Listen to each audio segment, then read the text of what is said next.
it gay, keep it gay, keep it gay. Keep it gay, keep it gay, keep it gay. Do you know the best night I've had in the last 5 years is a night that Zoe and I split a bottle of wine, we made a summer salad, and watched chocolat together? You mean chocolate? Chocolat. Chocolate with Johnny Depp. Chocolat. They say great art is difficult to understand, but easy to enjoy. Hey, Beavis. It's hard, but it's not like hard. Yeah.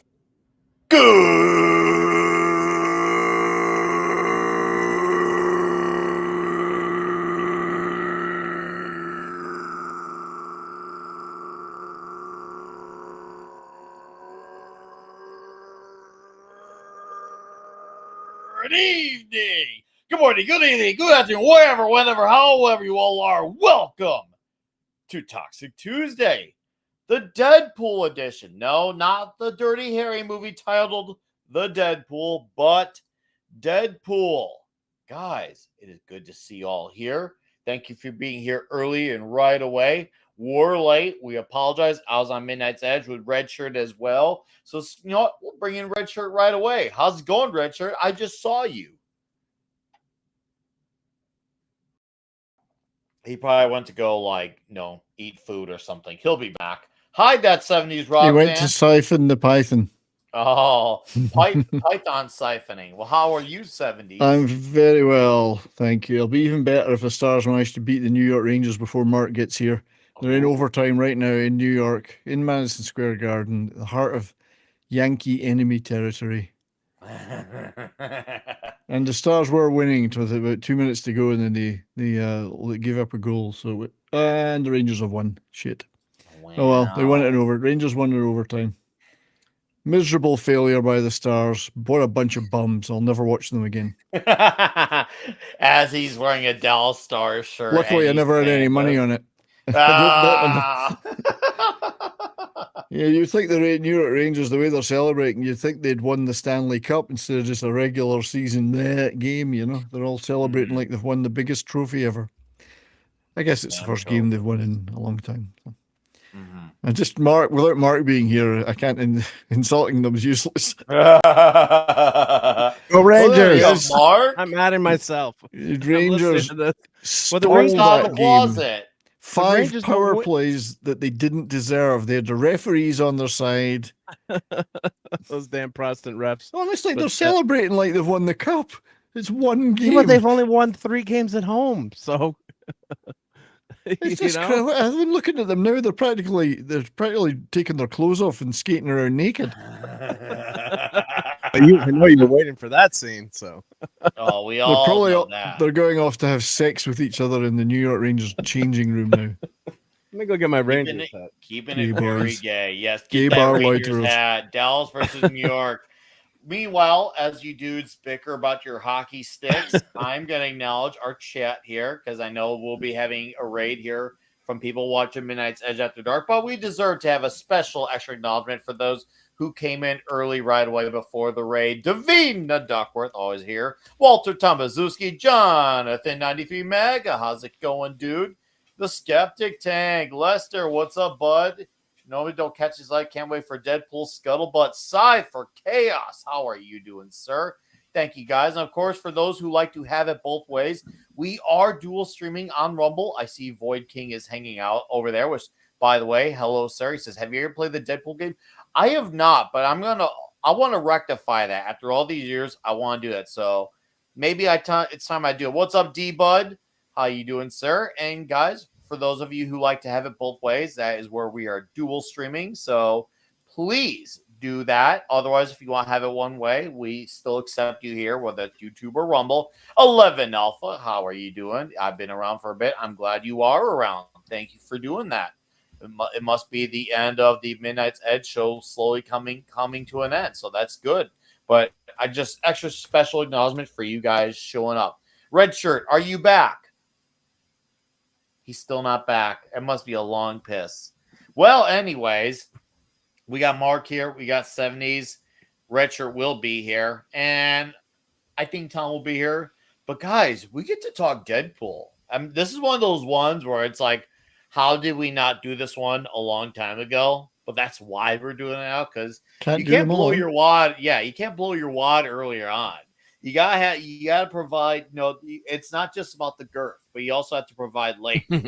And we have shown with Toxic Tuesday 198 episodes now going in. God.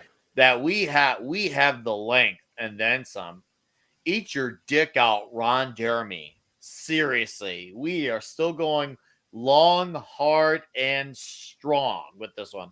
And Deadpool is one of those ones that just checks out in so many ways.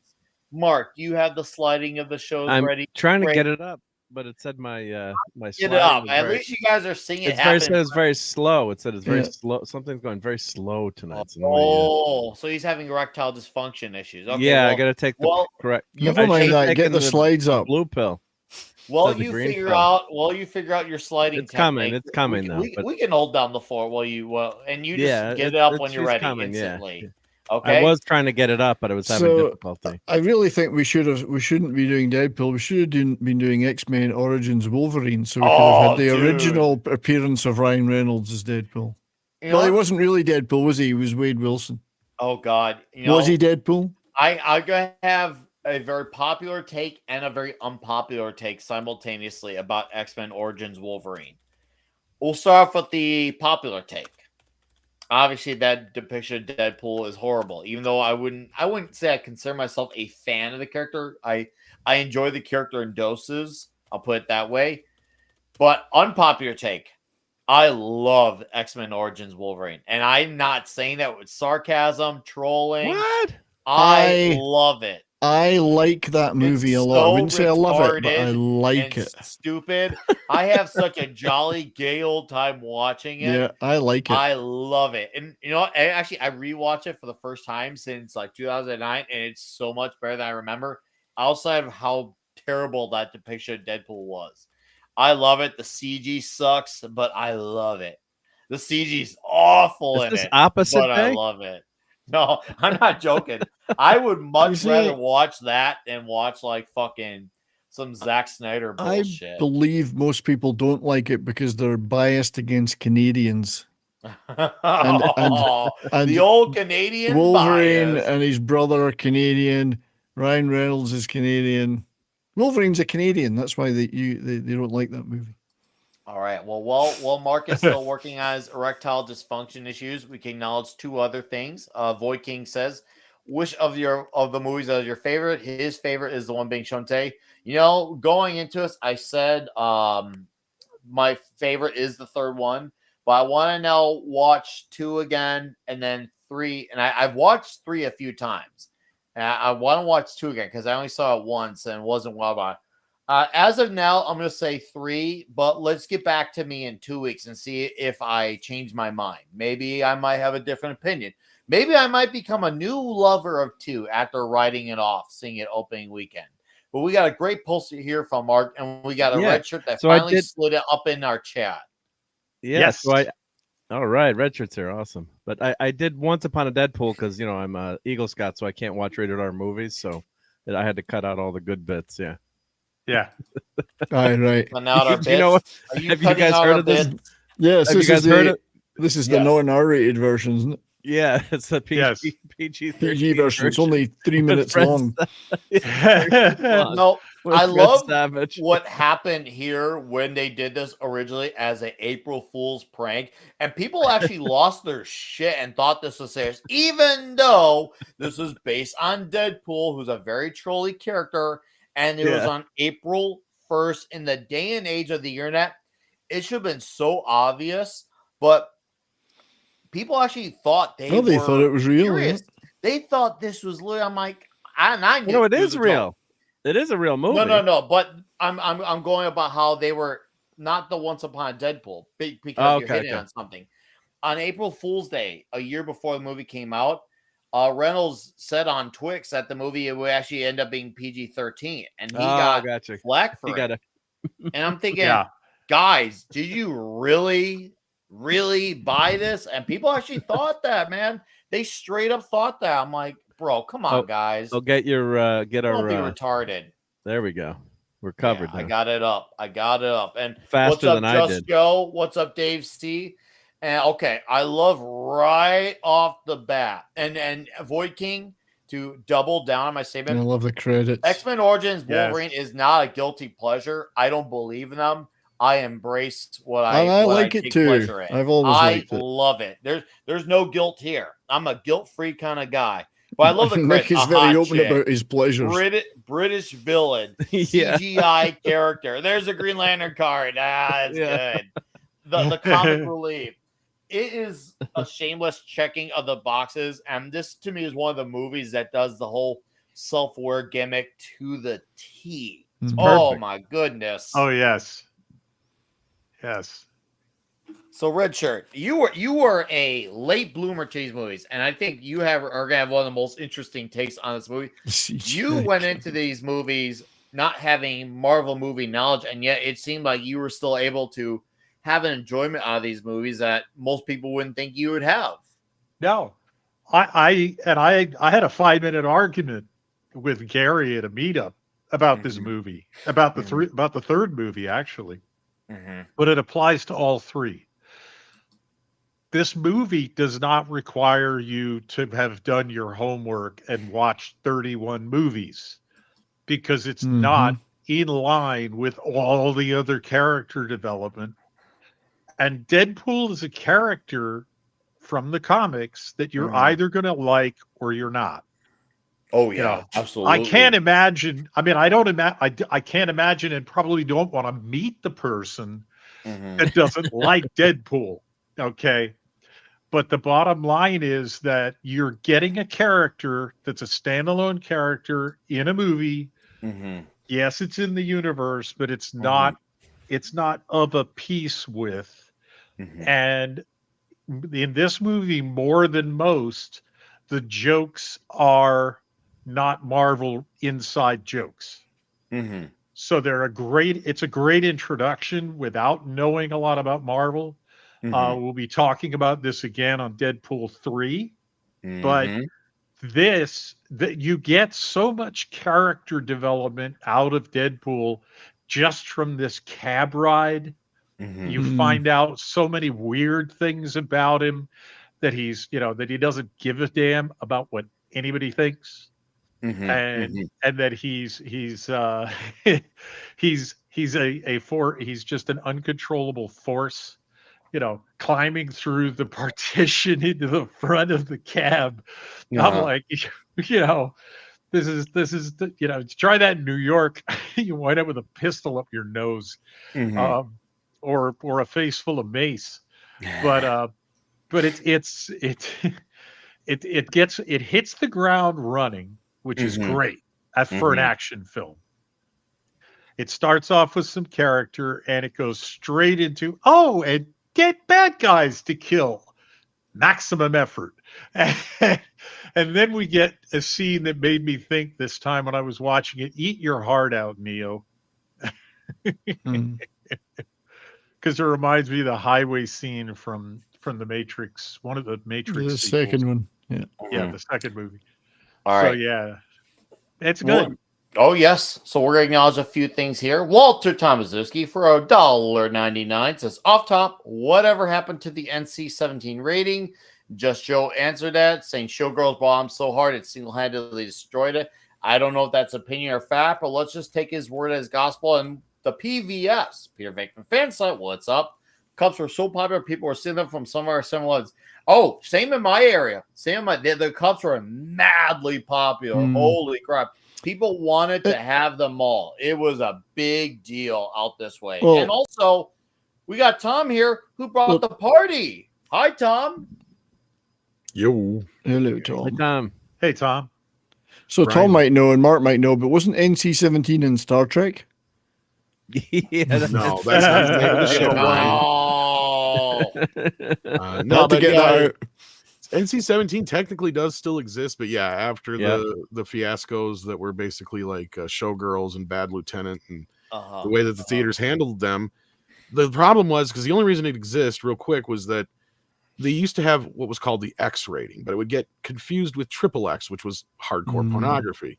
Yes. So the movie studios are like, well, we need to, and Roger Ebert was actually one of the champions of this.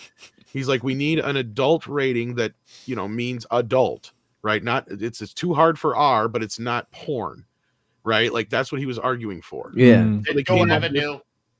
Sorry, I had to point that as you're talking. Sorry. no, you're fine. I saw And so comic they fan came in up me. with NC-17, which it should have worked. But then the problem is all these like theaters, especially in the Bible Belt, refused to carry any movie that was NC-17. Yes. So that was already a problem. Now jump ahead 25, 30 years. You got like movies like Terrifier and that Winnie the Pooh movie and shit coming out in theaters unrated. Yeah, no rating. Yeah, no years rating. ago they would never do that. Like that was one of the whole things with like Dawn of the Dead. It did well, but it did well beyond what it should have because normal theaters wouldn't carry Dawn of the Dead. Most of the movie it made was in drive-ins and shit because the movie was released unrated because they couldn't get an R rating from the MPA.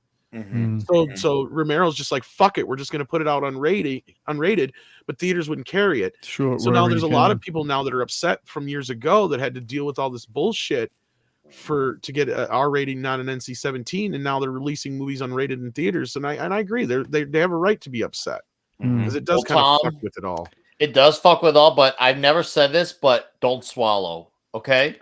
So I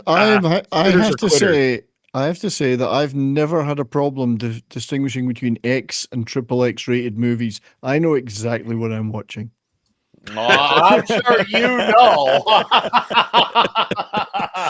I'm sure you, of all people, 70s, knows all about what's in the X. It's never funny He's not confused sheepish me. about it. It's never DMX confused is me. X going to give it to you. Brought the X to this movie with that song. Holy crud. I remember hearing this. I was like, this song, even though it was in every freaking movie in the 90s and 2000s, it actually fits this movie. Was this filmed in Toronto? It looks like it. Probably Yeah. was. Probably was. From All I Vancouver. know, I'm glad you mentioned about the filming because we should definitely touch on that because this is a very pivotal movie for its budget and how profitable it was. This movie did not have a high budget. It originally was conceived as an idea, of course, that Reynolds wanted to do after how widely panned Origins Wolverine was, and Fox wasn't having it. And then the leak got out. We'll never know if it was Ryan Reynolds or someone, if it was planned, but the leak got out, and it was what willed this movie into existence. And Fox decided to cave in and give this movie a green light, but they weren't so sure about it, and they did a actually smart move and kept the budget minimal. It was like, what, $50-60 million? And then the movie does, with the gross, around 780 something million worldwide. So it was very profitable and then some. Like, talk about a good way of having a lot of action, a lot of cool characters, some decent sized names, and having that budget not be fucking bloated. And on top of it, having a super faithful suit with super faithful characterization.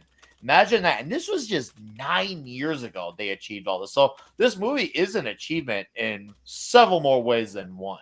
There was one problem though. There is a little asterisk to Deadpool that a lot of people forget or don't remember because it happened after the fact. Asterisks. Because even though the movie ended up costing only 70 or 75 million to make, which they bragged about and all that kind of business, and they were talking about how they didn't have nearly as many effects and all that kind of stuff as the big Marvel films. Didn't have many X-Men in it. That's for But sure. here's the problem. Then they got sued by the special effects company for not paying them. Well, that's unfortunate. And they ended up losing $20 million. So basically, like at the end of the day, once you factor it all in, what we learned from Deadpool is you just can't make these movies for less than $120 million or so. Just can't. Okay. Yeah. So why were they just trying to cheat the special effects company? I think so. Just trying to lowball. Well, they lost the case, or they settled one of the however it worked out because they ended up paying out like $20 million. So let's just say 120 mil. Even then, that's what I was saying. Yeah, that's still dramatically cheaper. And don't get me wrong, this movie made bank and then some, right? But I mean, what had happened then is from there on out, the second movie cost I think twice as much. And the third movie, I think, cost almost 3 times as much. Oh yeah, Yes. especially with recent information that we're getting This is about it. Vancouver, not Toronto. Sorry. Vancouver. So you can tell it's Canada. It's Canada. Yeah.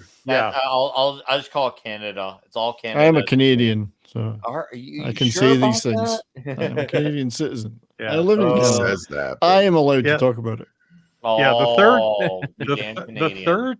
The third movie may actually break even or even lose a little money, I depending. hear there's a upon- rebate that may have helped it just be barely above profitable. I'm like, and Okay. let's assume that that's true. I'd like to think It's Rob on the line Liefeld is though. telling the truth. Either way, Did it make money, the third one? it Not barely, really. It barely broke. It broke Wow. even because of its excessive budget.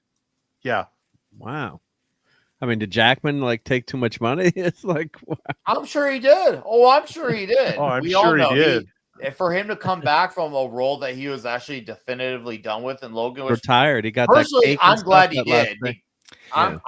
I am not. I'm one of those rare. Now this is where I'm gonna really get even more polarizing here. For all my love I gave X-Men Origins Wolverine, I can't stand Logan. So I can't stand I it. love And Logan. I like Logan. I hated that it was his final movie. So I needed Deadpool Wolverine because in my eyes it was a redemption arc for the drag ass that was Logan. Wow. Yeah. I'm gonna freaking So I'm talking gonna about these penny ratings, drop I've just read the list of words that they had to mute to get an Indian release. ass. for Hold on. review. Let me bring it down. Let It's me in bring it down. IMDb. It's Let in me bring it IMDb. down. We should read them out now, especially for anyone watching in India. Mark. Yes. Dial it back slightly. Shall I read them what do you out? mean? Give it to our chat. I want you to Sure. go. X gonna give it to you with that Deadpool ass.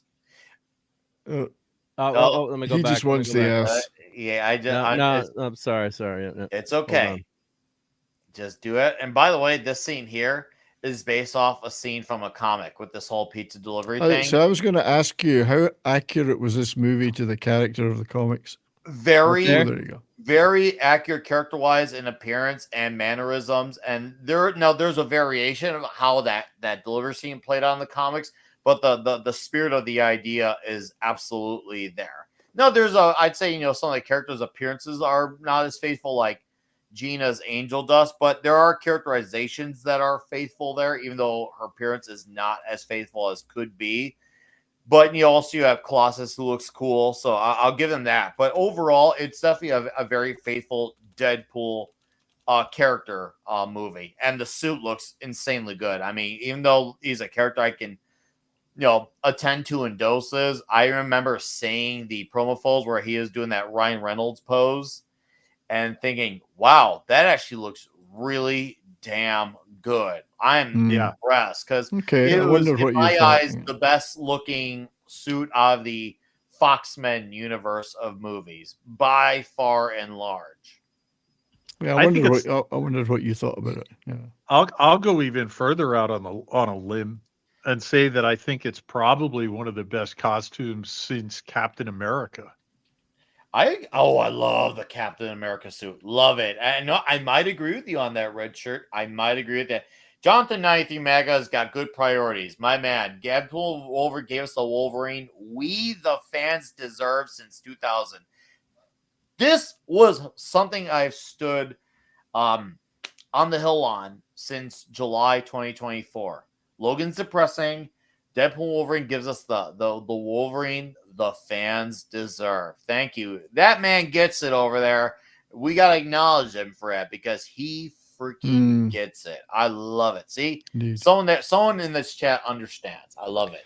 So we've missed my favorite line already from the movie: "Rich Corinthian leather." Yes. with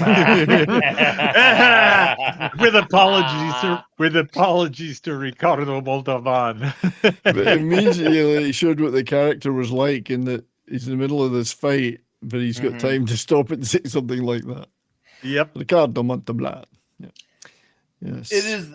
Deadpool is, as Ryan Reynolds Indeed. gets. He's one of those guys where, he mostly is the same character in almost his movies, but this is where he gets to really put it to the T. And as far as No, I'm aware. And I'm aware that he's always been a fan of the character, like a legitimate fan, like read comic books. But apparently, he was like a long time reader. I'm thinking, wow, okay. And he was obviously someone who was campaigning for this character to get the movie like greenlit. He's obsessed with it, and I'm sure someone tried to make the argument, well, he can't show off his burn face all the time. But I truly believe he actually enjoys wearing that suit, not some guy who's just trying to take off his mask every 5 seconds. I love that he just embraces the shit out of that suit. That to me is a big thing, and I love that it's real too. I can't believe nowadays I have to appreciate that the suit's real. Considering what we have seen now in recent years, our suits are now completely CG. I love that it's a real suit, and I don't think he had to do any padding, to my knowledge. I think it was all flexing of Ryan Reynolds all up in that suit. So my guess is if there was any padding, it must have been pretty minimal. So that means 70s, you got real ass cheeks of what you saw in this suit there. Yeah. Yes. Tight. You could bounce a quarter of those. Better than Miss Marvel. Yeah. Oh God. So Deadpool isn't a Canadian character, though, is it? It's an American. He's an American. Unlike Wolverine, who's Canadian. Wolverine's Canadian. Deadpool. No, I thought he was in the comics. Is he Canadian? I didn't know. Don't know. No, I don't think Deadpool. No, I don't think. I don't think he is, but I'm not definite on that. I'm gonna say it with in confidence. I mean, well, it's. Oh, here we go. Oh, he's Canadian. There you go. Sorry, I would trust me by nature. Avoid King 20. You're right. Yeah, it's funny. I didn't know that. God, and you think I'd read 20,000 comics, I would have known that. But of course, my superpower is missing key issues, so I own like all of the issues except New Mutants 98. Like I have like 1 through 100, and I'm missing 98. You know, you go back, you're like, oh shit, that Deadpool guy's really popular. Like I have his origin issue, right? You have New Mutants 98. I didn't realize that. You ready for some Mark? Go ahead, Richard. I was gonna say real quickly. Speaking of New Mutants 98, because obviously that was the first appearance of the character, who was created by Rob Liefeld and Fabian Nicieza. But this movie came out on the same day that issue, New Mutants 98, dropped 25 years earlier. Wow. 1991 to 2016, 25-year transition. Blowing your minds. All right, Richard, now take it away. Otherwise, we'll geek out and it'll turn into a nerdversation. Nerdversation. The other thing about the suit and Deadpool's willing, Reynolds keeping the mask on, is that he, come on, actors use their faces, and Reynolds found a way, even without expressive eyes, Canadian, even without expressive eyes, even without a mouth, to be able to give a lot of performance with the mask on, which I really like about this. The cocked head, when he tilts his head to the side or he whips his head back and forth, you get it easily. It's not subtle, because he's really working his ass off inside that mask to make sure that you're getting the message. And I love that about the character, because I can see the hard mask is tough, which of course is the Mandalorian, where it's just a blank metal mask. It's basically a helmet. It's lifeless. So they gave, and they even give, Wolverine's mask covers his eyes, or at least, gives him the wings over his eyes, but his face is still there. Happy life, Mark. You can continue, Rich. I thought that was the perfect time to throw that comment. Yeah, but yeah, it's impressive to me. It's impressive to me the way he manages to act in that suit with all that makeup and then the mask on. I guess they have the eyes move a little bit sometimes too, right? Or is that just me? The eyes. The eyes are impressive. I love that. Yeah. So it's not. Yeah, you're right. Yeah, he does a great job with that. But they do give him a little bit of help with the eyes, and sometimes like the mouth moves under the mask and stuff. So, but Yeah, well, you could. Yeah, but it's very difficult. Yeah. Yeah, you could see his lips. You could see his mouth under the mask because they can make the mask very thin there. In fact, where he's wearing the white lenses for his eyes, it's basically gauze, so that he doesn't, trip over scenery and stuff. In the action film, in the action portions, they actually gave him a different mask that had holes for his eyes, so he could actually see. Then they put it in later. And they had in post-production, they had to cover that up, and if there were any shots of his face, they had to CGI in the white parts. But no, this is as difficult a job. I don't know if you guys remember anybody like Roddy McDowell talking about acting in the original Planet of the Apes makeup. It was a bear to act in that stuff. Oh yeah, especially some of those scenes were in desert type areas. Oh God, yeah, yeah. Whew. Hot and that, yeah. So I'm sure Ryan Reynolds was a sweaty mess. I'm sure he'd I can't deny the hard work it takes to be in that suit and constantly. But the fact that he did it, even though once again we know it's a scarred character, so people could try easy argument he has to. But the thing is, we know Hollywood; they love to always find a way. And he's in good shape too. I mean, he's actually in. I mean, he's not in Hugh Jackman shape, but he's pretty close, right? I mean, he's pretty ripped there. And Mad wants me to keep this slide up for him. So. Yes, we'll bring this up for him very temporarily. There you go. And at 11 Alpha hit on something great. One of the most annoying war movie cliches: soldiers removing their helmets because the actor's van demands me to do. I hate that, man. Yeah. Freaking hate that, because it's like not everyone just stops and takes their helmet off while talking. You can still talk. No one, we know your voice, especially if we're liking it and we're invested in the movie. But no, you gotta make it about the damn ego. And by the way, Vanessa Carlyle, did I pronounce that right? As that. Very well casted, very, very well casted from Marina Baccarin.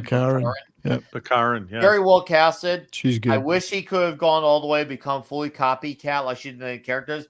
But at the same time, it's a fair trade-off considering she almost was going to be Agent Hill in the MCU, which I actually think she would have been a lot better than Kobe Smulders was. I actually thought that would have been a great trade. That, to me, would have been an upgrade, but maybe one day we'll get her as copycat. A man can dream, because I could definitely tell her with the blue skin and I can't remember her color. It was white hair. I think would be freaking awesome. Yeah, white hair. I just had to look at a photo of her right now.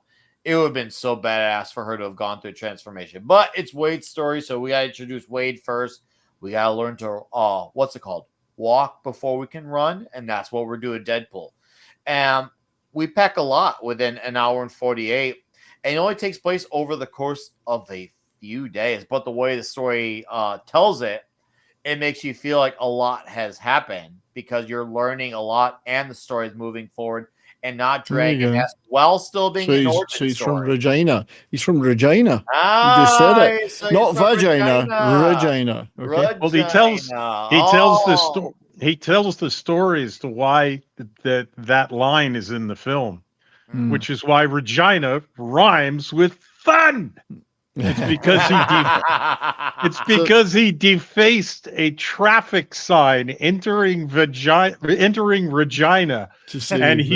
and he made a new sign. Made a copy of the sign and hung it over the old sign so that it said entering vagina, which rhymes with fun.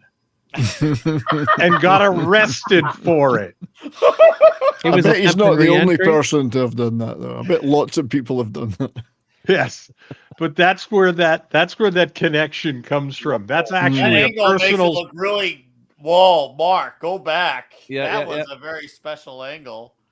I'm bringing it down, dude. Oh, yes. You gotta hand it to him. Yeah. Takes a lot of balls to do that. He's got balls of steel, so nothing's happening now. Oh man. That was a great introduction to him and Colossus meme, but just by putting his hands right all over his steel shaft. Yeah. Holy and doesn't shit. and isn't his line when he does that, Dad? Can Colossus have sex in metal form? I don't want to know. I don't know. think. Do we need to know that? I don't think so. I don't think we need to know that. Why are you interested, Mark? Well, comic book nerds always want to know these You things. think you can handle them? What's up with the thing's junk and horrible things Hey, like what? that? Yep. As Deadpool has his hands on Colossus's crotch, talk about Regina. We got a can of Orangina on the screen. It's amazing. This is like 4D, like gayness. Oh, there's the figure of the infamous Deadpool from the movie. I will. Yes. Oh boy, dude. Now, for all the praise I give Origins Wolverine, that will never, ever be one of them. And that's a promise. I just remember being like, what the fuck? Why does he have these weird things on his arms? And why does he not talk at all? The complete opposite of his character. No wham. No, we don't want wham. Make it big. It's a no album covers. wham. Make it big. Oh, yeah. Wham. Make it big. Make it big. Uh-huh. That's what they, yeah. I think that album would make you ill. Make you seriously ill listening to that album. I'd rather not. Exactly. I'm okay with where my life is listening to you dudes talking about the homoeroticism of Wham may well feature in my pre-Christmas show. Ooh, which will be about the worst Christmas records ever made that I hate the most. Worst Christmas movies album right and it's there. Just, so you have it there somewhere. Okay. Last Christmas. I hate that record with a vengeance. Did it leave you? I mean, I didn't like Wham vengeance? anyway, but that one was even worse than normal. It left you hellbent for leather, screaming for vengeance. It did, didn't it? and it did leave me screaming for vengeance, and it also ruined Christmas forever. I think. And Rob Halford's Oh. No, if Judas Priest had covered Last Christmas, the Wham song, that might have been a good record. I actually think didn't Rob Halford put out a Christmas album? He did do. I think he's actually doing another one. It's not enough for the healthy. Not enough for the healthy. I just came up with that name on the fly. Rob Healthy. I mean, he and George may have got on very well. It's hard to know. So yeah, he's already had 2, and he's got a third coming out. I got it. Halford 3 winter songs. Halford for the holidays. This is what Celestial. Oh, that's a good name, Halford. So that should go up against Christopher Lee as being the best metal covers of Christmas records. I mean, let's be fair here. You're not gonna top Trans-Siberian Orchestra, which has John Oliva from Savatage. That's not a sorry, not sorry. That's a I'm not sorry at all. If you don't agree, it's just because you haven't listened to it. That's it. Everyone should be listening to some TSO over the Christmas season. If you haven't, please start listening to Trans-Siberian Orchestra, ... After this stream. Don't do it now. We're cooler. But they're really cool too. They're the second coolest thing. We're number 1. That's number 2. That's number 2. Okay. And figure out what you want to do for number 3, 4, 5, 6, 7, 8 on and so on and so forth. More shake weight. Dude, that was one of the time when shake weight was a big thing. A big thing. But dude, I remember we got a friend of mine for his birthday. We got him a shake weight as a gift. And we did it public at Buffalo Wild Wings too. So a packed crowd of people saw he had a shake weight in his hand. It was the best freaking gag ever. Having a shake weight in his hand in front of several men at Buffalo Wild Wings on Friday night. That's a gag that I am very proud of. Holy shit. Did that get the wrong eyes on us? That's for sure. I'm not joking you. It was like, wow, this is the perfect storm of shit, man. Oh, I'll never forget that time. And in a rare moment of seriousness, Wade discovering about his cancer issue, which, by the way, chat, in case you somehow did not know, I'm gonna get nerdy on you guys, but Wade Wilson is based off of Spider-Man and Deathstroke. Slade Wilson. Similar, Slade Wilson, Deathstroke, Deadpool, DPDS. And he's got the humor of Spider-Man, obviously turned up to an R-rated dial, but with the swords and the badass terminating fighting style of Deathstroke. And that was Rob Liefeld and Fabian Nicieza's inspiration for Deadpool. And now, obviously, those guys created a character. I feel like there was Joe Kelly who may have emphasized on the breaking the third wall element. If I remember correctly, I feel like Joe Kelly is the guy who really cemented that. Yeah. And for as far as my memory is concerned, that's the best run of the bunch. And what's up, Deeple 101? Great to see you, buddy. I love the way they do it though, because he doesn't just break the fourth wall. He acknowledges he's in a superhero movie all the time. Yes, it's great. I'm not talking to you. I'm talking to them. It's great. Yeah, it is. It's beautifully executed, and it's one of those things where you gotta be really cut out for it. And Ryan Reynolds really was born to play Deadpool. The same way Robert Downey Jr. with Iron Man. Maybe you could say the same about Chris Evans as Captain America. I feel like Ryan Reynolds is definitely like, he is the Deadpool. Like, I feel like there could be other guys who could probably do it, but you're going to have a mountain to climb to topping the profession, because Ryan Reynolds still knows how to do this and keep it fun and engaging, but also not make it overbearing, because Deadpool is a character that's easy to make overbearing. Oh, absolutely. Even I know for us, I've heard this from normies and from especially from comic fans. Comic fans are beyond fatigued with them. So, but they appreciate this movie and his execution of the character. So Ryan Reynolds, I feel like he understands that balance because he has that point of reference. Go ahead, Richard. It's not like you want to add to it. Yeah, there's a great actor who is probably the other best that I've seen doing asides breaking the fourth wall, and that's Ian McShane as Lovejoy. Oh, Lovejoy, yeah. Who, because he is a very mercurial actor. He can go from schmoozing a female character to yelling at his assistant without skipping a beat. So he can shift into break the fourth wall, talk to the audience mode, and then go straight back into the character in the story. And he's the only actor I've seen that can pull it off to do it that often. Mm-hmm. Most actors, and I think part of the reason is it tends to interrupt the story in a lot of stories. They don't use it well, and actors don't do it well. Mm-hmm. I don't think. Whereas McShane and here Ryan Reynolds both do it beautifully. And so it adds to the character. Yeah. It's seamless, and in both cases, it adds audience insight to the character, which is cool, which is great. Mm-hmm. So agreed. And we get our first moment where we get the debut of Gina in this. Oh, yeah. Yeah. I remember when I actually forgot, rewatch it, I forgot she was in this. So I was like, hold up. Is that Gina? Oh, yeah. Gina is in this movie. And Tim Miller, like Jon Favreau before him, he personally asked her to be in this movie. It wasn't about the audition. It was just, hey, I want you in this. And it freaking happened.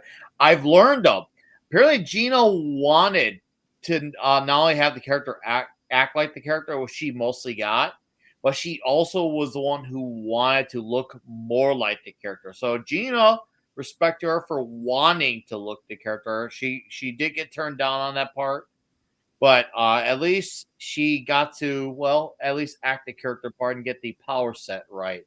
No, and Davina, no, she doesn't have a lot of lines, and that's fine. It works for what she's trying to do here.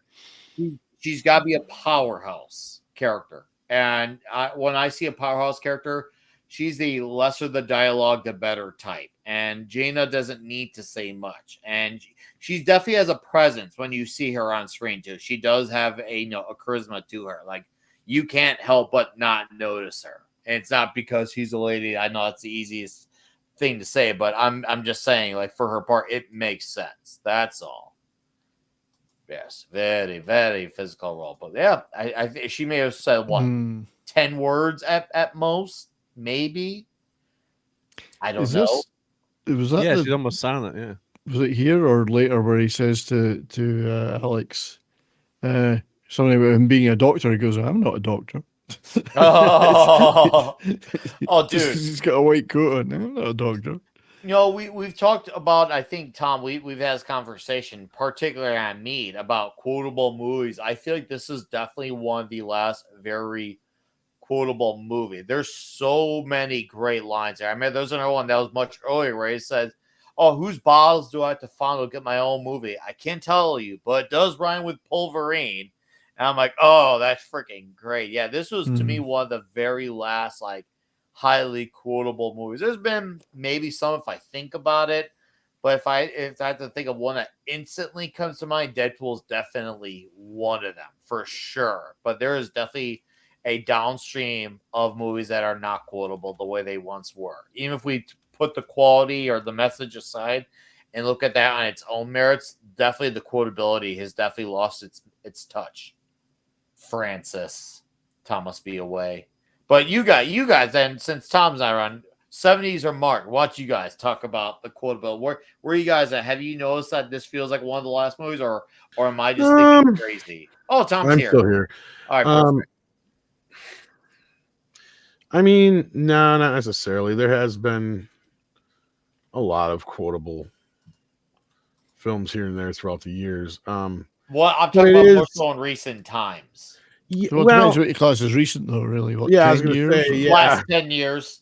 10 years, last 10 years. Because I mean, I would almost say that there's some things in like the third film that are almost quotable, more quotable than this one. But this one does have quite a few. Don't get me wrong. But no, I don't disagree with your thesis exactly. But yeah, I always remember just rich Corinthian leather. So every time I go anywhere with some leather seats, although a lot of the like you have the first Scoutmaster joke in this one, and some other ones like, oh yeah.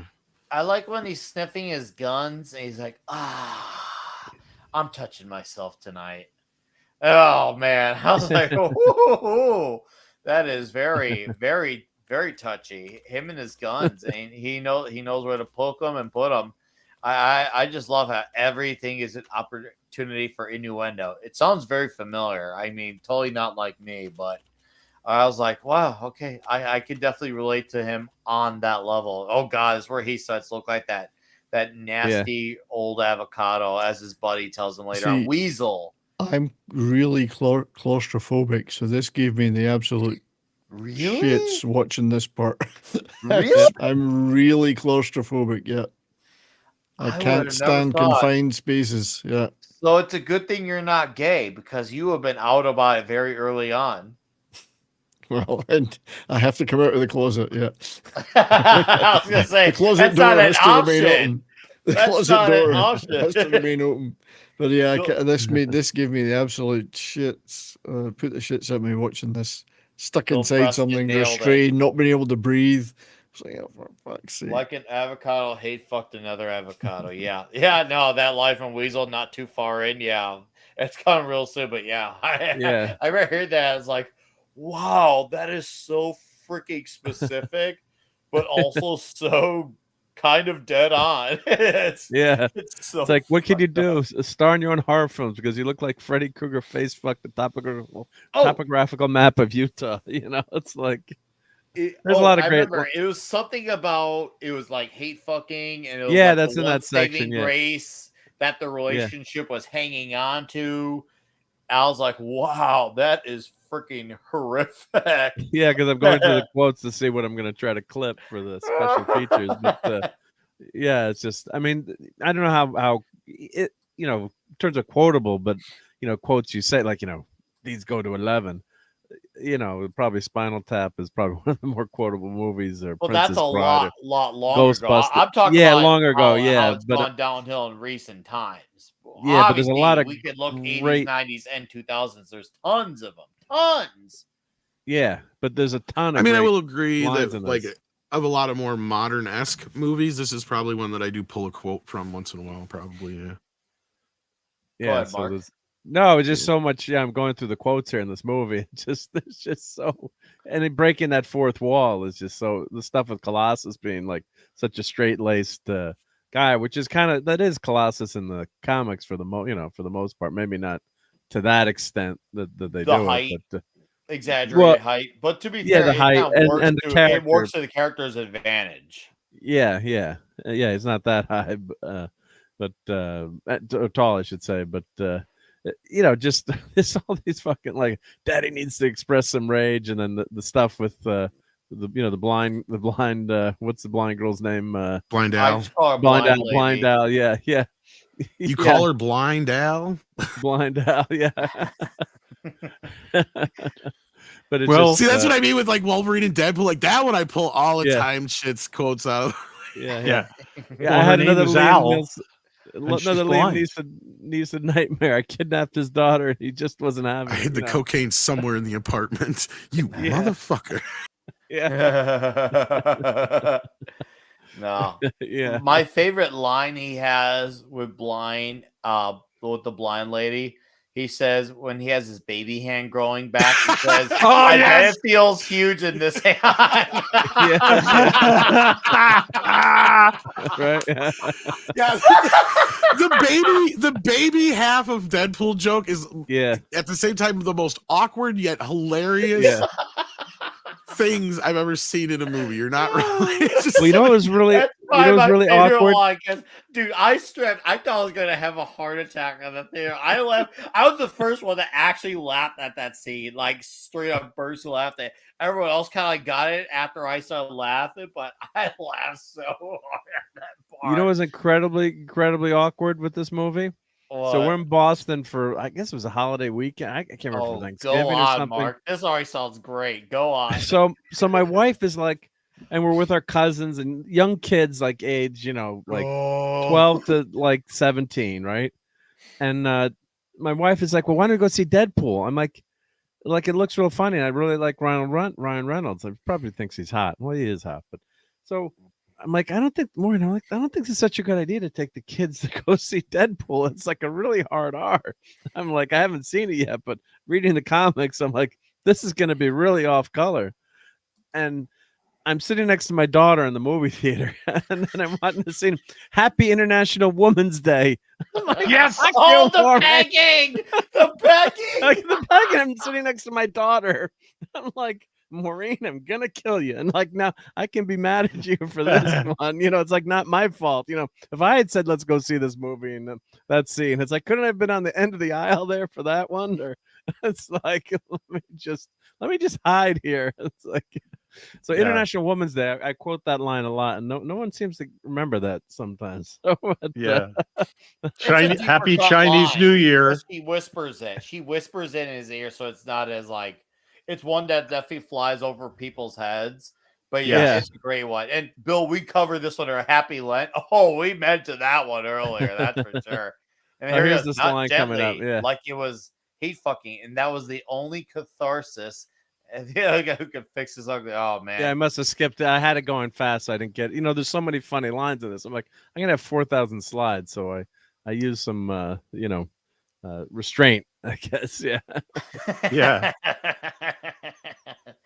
Oh man, no, this movie has a perfect blend because there's some comic reference, there's current pop culture reference, there's social references, it's references all over the wazoo. So just off of that alone, the rewatches are beneficial. And then you watch it how it looks visually 9 years later, it still looks great as well. And once again, it's safe to say, like, we all loved the suit at the time. The suit still looks great now. Yep. It's a nice, well-contained. You could see it as a one-off movie, even though it clearly was not. It was meant to start a franchise, but it's perfect as its own thing. Well, if you want more, well, guess what? You'll get more. So it was just one of those movies. I was like, wow, okay, this is going to be one of the big guns of 2016. And 2016 was a big year of the comic book movie. Oh, if you look at those names right there, Ryan Reynolds. Go back to that drawing board. I'm going to bring because some of these names I didn't notice until recently. Stop right there. Jay Nelson, M. Tyson for Mike Tyson. And Reeves, is that for George Reeves? I see V. Putin, Vladimir Putin. W for Wade Wilson. C for Charlie Sheen. B. Cosby. Bill Cosby. R. Reynolds, Ryan Reynolds. So yeah. Osborne. Ozzy Osbourne. Yeah, R. Liefeld, Shia LaBeouf. Ned Beatty. L. Wayne. Who's L. Wayne? Lamar? Little Wayne. Oh, Little Wayne. Yeah. Yeah. So look at that. That's a list right there of who's who type of name. Okay, now I will get it back up. You can carry on, Mark. I'm carrying on. It's a fun list for those who may have not caught all the names. Well, it's so fast. It's so fast in the movie theater too. Yeah. Well, hey, on this type of show, we come at people fast. It's one of those things. That is what we're expected to do. If we don't hold our end of the bargain, literally, well, then that's a problem. It really is a problem. I love how the way they made him look as freaking deformed. It looks really damn good. I'm glad they didn't CG this shit. I'm glad they could have easily done that. They could have easily just CG'd it, and I'm so glad they didn't resort to that because it just looks right. His nasty, hideous, deformed face. the laundromat. Yeah, it's definitely something that should make you feel uncomfortable looking at. Not that you should ever want to look at. You look like an avocado that had sex with an older, more rotten avocado. I forget exactly the second part, but oh my god, it's like, yeah, that's pretty much what he looks like. Yeah, no, that's it. That's the line. That's the shit that checks out. Oh, dude, I love his Zamboni line. You're about to be killed by a Zamboni. And I like how he mentions, like, you have like 5 minutes. You're going to die in 5 minutes. Which is a nice, clever way to say, yeah, the Zamboni's slow, but when I get you, like, you're fucked. Yes. What a Canadian way to die with the Zamboni. It is. Oh, it is. I love Could you get run over by a Zamboni? It's too close to the ground, right? I don't know. Oh, not that I want to try. That guy, if he gets boned by the 70s, Zamboni, his ass is fucked. I wouldn't like to try. I would not like to try. No. I think you would just keep sliding, right? You would just keep sliding. No, 70s would absolutely get boned by the Zamboni, and it wouldn't be a good boning. Yeah, boned by the Zam. I think Mark needs to try it out. I think we need to try it out. You go first, Mark. Yeah, go first. See if you get the Zamboni can really run you over. Yeah. And don't take notes. Make a video of it. Oh, I'd look like I was frozen in carbonite after, maybe. Stephen Hawking would have had trouble outrunning it, I guess. That's tell me where your boss is, or you'll die in 5 minutes. That's a one I forgot about. I'm gonna start using, like, I want to find a clever way to use that line. I can't use death, but the fact that the 5 minutes, it's just one of those perfect ones. Now it's 89, about to be 90. Ding ding. Body count. If I had to guess, there's probably like 100, 200 dudes that die in this movie. Probably says fuck like maybe 100 times in this movie, or vulgarities in general, probably around 100 times. I don't know, but this movie definitely knows it needs to take advantage of the R rating. It's one of those ones you have to do it to get character Deadpool. I still never read out the list of words that had to be muted to get an A rating in India, which was for 18. Even that was for over 18s. They muted asshole, motherfucker, balls, blowjob, touching myself, 24 ball gags, vagina, bitch, dick, sucker cock, testicles, and dildo. What? They were all muted in the Indian version. The 13 words you can't say in India? India, yes. Ball gag, apparently. But, so there you go. I just said them all in this show for any Indian viewers of the show. That was for you. Yeah, and I love. Now you know what you were missing. Yes. I love when they have the camera. You may want to look away for this. And then you hear crunching noises, and the 2 passersby on the sidewalk are like, ah! It's so much better than showing it. It works. Mm-hmm. You know, you're pretty sure Robin loves reaction. Batman too. That's another great line. I'm pretty sure Robin loves Batman too. Yes. Oh, you know what movie had inspiration on this one outside of the obvious Deadpool comics? But it was noted that the Crank movies, and I can actually see it. Oh yeah, the movie, they're all very manically crazy movies. Yes. and they're so wild, and they definitely have a style to the humor and the violence. And those things are both very emphasized on in both movies. So I could definitely see the Crank influence. So Statham, of all the things, his Crank movies had influence on Deadpool 1. And I'm glad they Does he break the fourth wall in that movie a couple times too? Or we did recall review feel it. like he did at all. But I could see if he, let's just say if they ever did a third Crank, would I welcome it for that? Actually, I would. See, one of the problems with the villain in this movie, the British guy, is he's just not, I don't know, forceful enough. Jason Statham would have made a good villain in this because he's played villains before. Yes. You know, I get your point on that, and I actually agree. How I will say though, the idea of his villain is very memorable because you know what? Every time I looked at a bottle of Ajax at a grocery store, I thought about the name Francis. I thought about this movie. Francis. So this movie was effective for that particularly. I always talk about fucking Ajax. He's got the same thing as Robert Carlyle in the Bond movie. He doesn't feel anything. He's got feels no pain. Has no feelings. He just doesn't have Denise Richards in a wet t-shirt. No Christmas Jones in his life. Oh man. Tylenol PM. God, Handy Randy. Where is Handy Randy out there when we need him? And Where is Handy Randy these days? Here's the classic line. The classic line. And you can see his tiny hand. How crazy or is your hand really small? It's a little baby hand. Touching their chin. Yes.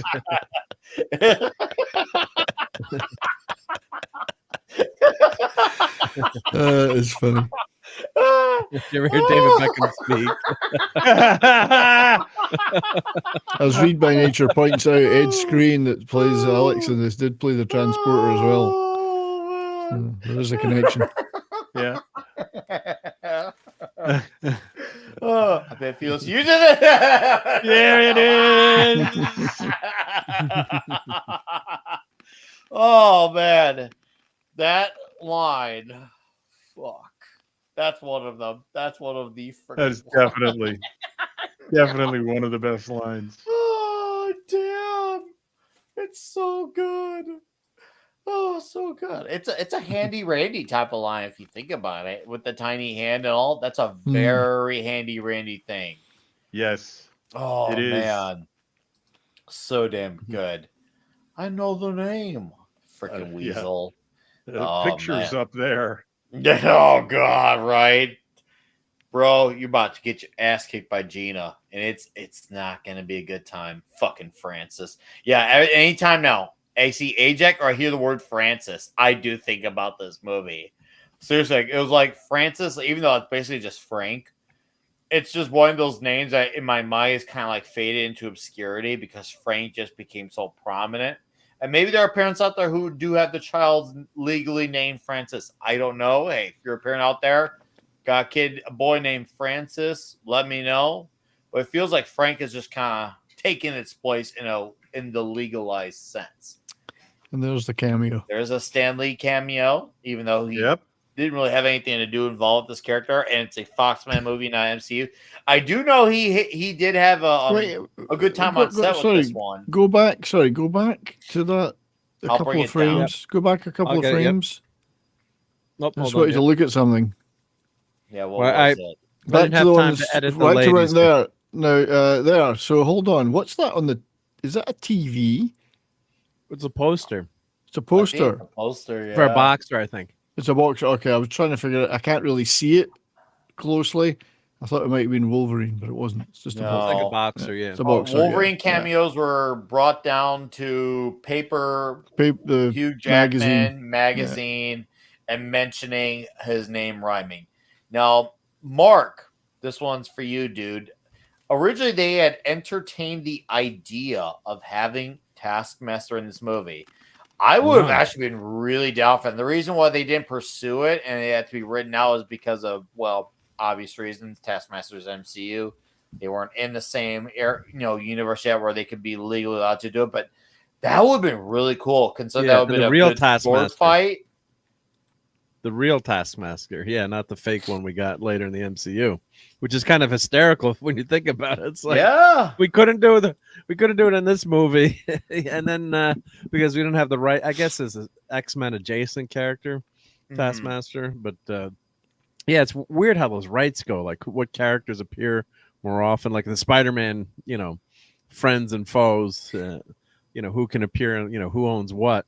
And the lore is all work out that stuff, but Taskmaster that we got in the movie, the Black Widow movie wasn't Taskmaster. It wasn't Taskmaster. I mean, it was actually a dude in the suit most of the time, too, which is even more. You can see it the way to walk. Yes, there is a difference between men and women.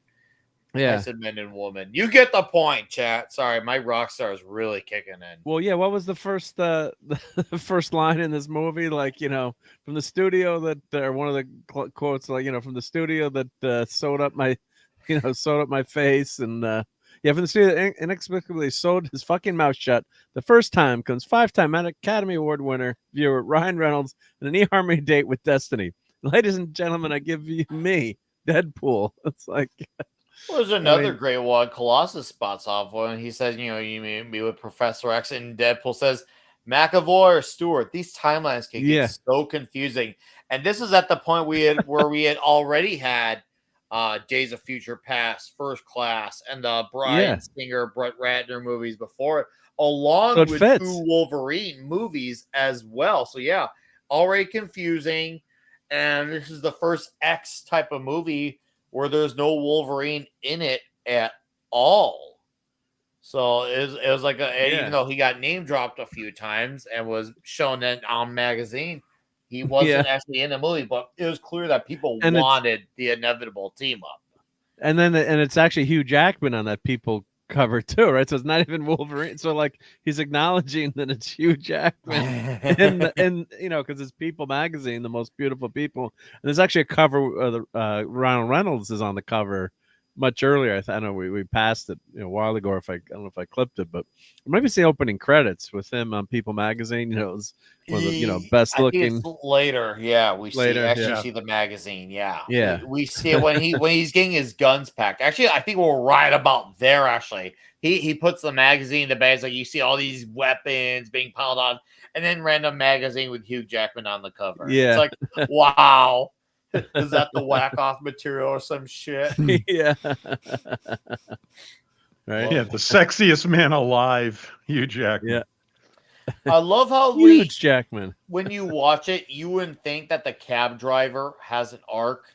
And then when they come back on a visit, like, wow, even the cab driver has a payoff. Who would have thought the cab driver, a guy who's just giving life advice to, and then that guy took that advice a bit too literally. I was hilarious. I was like, oh, no way, it's a cab driver. He took the body.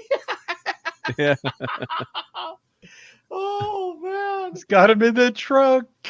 Oh god. And then when it gets into crash, it's like, oh shit. Oh, man. Dude, so fucking funny, man. Yeah, I guess you could say I think it was it's a lot earlier, Void King. He said, do you think this was one of the last great comedies? I would actually say it is. It actually is, because of how hysterical this movie is. Even though it's not a quote unquote comedy movie, but the amount of comedy that's in there, it definitely should be considered one of them because of how freaking funny this movie is. This shit has you laughing your ass off. And it doesn't Disneyify its approach. Granted, it wasn't Disney, but all I'm trying to say is it's not a neutered movie. There's even a great joke here when he talked about fighting women. He's like, is it sexist to hit you, or is it more if I don't hit you? I don't know, man. Lines are getting a bit blurry. I'm like, yeah, that's true. Sadly, that sounds more relevant nowadays. That's a damned if you do, damned if you don't with that type of line. Yes. That really does hit. That line landed perfectly, because that's the perfect line to put out nowadays. I don't know what was intended in 2016, but man, does that line hold up now? Yes, it does. Why wasn't Son of Variety top on it? It wasn't. It's almost like this category. Could it be classified? Yeah, it can't be classified as a comedy. That's a great self-aware line there. It's almost like the studio didn't have money for more X-Men. Oh, well, that's what again, fourth wall breaking completely. Oh, how does Colossus fit in the back of that effing cab? There ain't no way. Come on. No, there is no way. You remember the Uber driver went to pick up that 600-pound chick? He's like, "You're not fitting in my car," and then she was trying to she sued Uber, and the poor guy was like, "You're gonna break my car." But I just love that they got Colossus back there, like it's like a comic book. That's why, and the guy tied up in the trunk at the same time. That's why Colossus is CGI. It's the only way he fits in the back of the cab. Yeah, right. Done by design. You know what? I remember what Weasel said now. He said about wearing a mask. He said, please, like, make it like wear it all the time. Like you are hard to look at. And then Wade responds like a testicle with teeth. And I was like, oh, I do not need that visual. I did not need that. Oh, why? And then Weasel's such a funny douche. He's like, you will dine alone. I mean, if you could, ideally for others' sake. I was like, oh my God, that is a very toxic line, but that is hilarious. And I love how then we get the introduction Negasonic Warhead. Yeah. Does anyone think she's cute, or is it maybe me? I think she's very pretty, but she'd rip my head off. But and she's on the wrong team. And she's on the wrong team. And she's tweeting. And I love that how they cue the music to stop with the tweet, and then all of a sudden kick it right back in with X gonna give it to you. Man, I can't believe we live in a world without DMX. Go ahead, Richard. I can tell you want to say something. Yeah, her interaction with Deadpool is great because Deadpool is the only person who's immature enough to be able to deal with her on her level. Yeah, he even I'm a young teenage girl. It's either it's either nasty remarks or sullen silences. So what's it going to be? A nasty remark or sullen silence? And she says, "You got me in a box here." That's right. Yes. Which is a change. You wouldn't get that now in a movie. You wouldn't. No, you couldn't get a guy doing that. She's gonna do the hero drop. She's gonna do the hero drop. Oh, never mind. Superhero landing. But we get the point. He's so happy about the landing. We just let it slide too quickly that Mark's got a thing for goth chicks. Yeah. He did, yeah. Mark is coming out of the closet. Mark, did you ever play the Mass Effect games? No, I haven't played Mass Effect. I was going to say, I bet you slept with Jack first in those. But anyway, that's a Mass Effect joke. I love this line. You're a lovely lady, but I'm saving myself for friends. That's a gay line. Must be very difficult to have a square haircut like that. Yeah. That's why I brought him. Oh man. Oh, whoa. Nick's grown a member. I've grown a member. It's the great Sean Estep. Yes. The great man himself has become a huge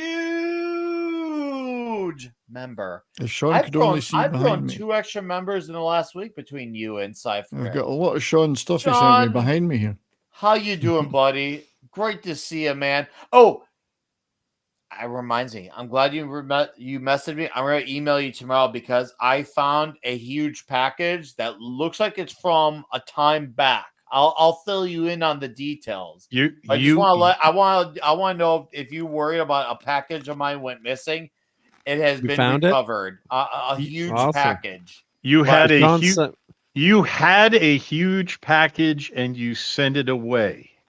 I didn't send it. I didn't even know I had a huge. That's called shrinkage. I didn't even know I had one. Nick couldn't even feel the package, even though it was huge. That should tell you something. So yes, I do flex my members. I do. You guys know if you whip out your members, I'm always gonna highlight. But Sean, thank you for being a huge member, sir. I appreciate you. Thank you, sir. Oh man, that is insanely huge. But yes, guys, please whip out your members. You know, I'll acknowledge all of them. All of them. Only if you're a member, though. Even the smallest members get acknowledgement here. But no, we get a cool fight, Gina versus Colossus, and we see Deadpool slash his way to getting to Francis, going for the girl he loves. And for all the badassery, the fun, the toxicity, you know what stood out about this movie to me the most when I first saw it? I was shocked how much heart this movie had amidst all the crazy shit. Yep. It actually has a very human story, ironically, considering everything that happens. It has a very, very well done heart of a story here. Like, got a wow, love story too. there is meat to the bone in this story, and absolutely it fucking works. You would think it wouldn't work in theory if you heard it like sounded out. You're like, oh, I don't know, but then you see it and you're like, oh, hey, this fucking works. And you had to add the fucking to it because it's Deadpool, and there has to be fucking. Not the ones that we just see, but the ones that we hear and the ones that we utter with the word fuck. Yes. I love the little aside with Negasonic Teenage Warhead there, where he's going to whip out his tighty whities to use as a white flag of truce. And he says, look away, child. Look away! And she finally does. Because she doesn't want to follow orders from this idiot. It's like, what the fuck did I do? What did I sign up for with this guy? And yes, for those who were wondering, and none of you were wondering, I'm just going to tell you, but Ryan Reynolds absolutely kept the suit. Not exactly hidden knowledge, but it just goes to show you the love for the suit. Apparently, this movie is shot really quickly, too. Now, this is an IMDb fact. I haven't looked into it, see if there's merit to it. Apparently, this movie was shot in 48 days. Wow. Bro. It's pretty tight. I mean, that's fucking Virgin type, man. That's crazy. Like, well, that'd be principal photography. I guess there was an awful lot of effects work and stuff later, but I'm sure they had spots that they needed touch, but it's just like, wow, that is insane. But to film this many stunts, fight scenes, choreographed things, you have to rehearse. You have to rehearse this stuff. You can beg for another take to get a different for an actor to give a different performance. But you can't just go in and have everybody run around and have a fight and have it look like anything. You're just going to start over. So for this to be filmed in 48 days with the amount of action scenes and fight scenes and choreography to what's going on that's in this is actually even more amazing to me than the mere fact that a movie was filmed in a day shy of 7 weeks. It's incredible. It really is. I mean, when you look at everything that was put together to make this movie happen, I would straight up call it an achievement. It really was it. When you factor in the budget, the timing, the fact that it was never supposed to come out, and then how profitable it was, and the interest, and the fact that you had basically the actor playing his dream role, and people wanting him to be that character. You want to talk about like, holy crap, it all came together for this movie. And the fact that it was something like fans and normies could be happy with and not get into 900 fights over, it really is a unicorn sighting of a movie. And that 70s rock fan has been a huge, actually, no, I think he's been a balls to the wall. I'm balls to the wall. Oh, you're a balls to the, but you're still, you still owe me all though. You are still 27 months of being a very nice, long, small member. So I appreciate that. Boobs. Yeah. You on the left, you beautiful woman. Hello. Yeah. And then he whacks him. She whacks him because Gina's obviously very much a lady. Very obviously much so. She whacks his balls. Because he can't. No, you wax my balls. Wax and Look whack. at her boobs. Yep. Can't look at the boobs. Can't look at the boobs. Yep. No. Poor Colossus. Yep. Yeah. It's so crazy to see how this movie watches now that we have, we see Gina the way that we do nowadays. It really is. It really watches differently. Have they made Colossus gay in the X-Men? Because pretty much every other character is gay. I hear Kitty Pryde is In the gay comics, now. So I haven't read the comics. Isn't Deadpool pansexual?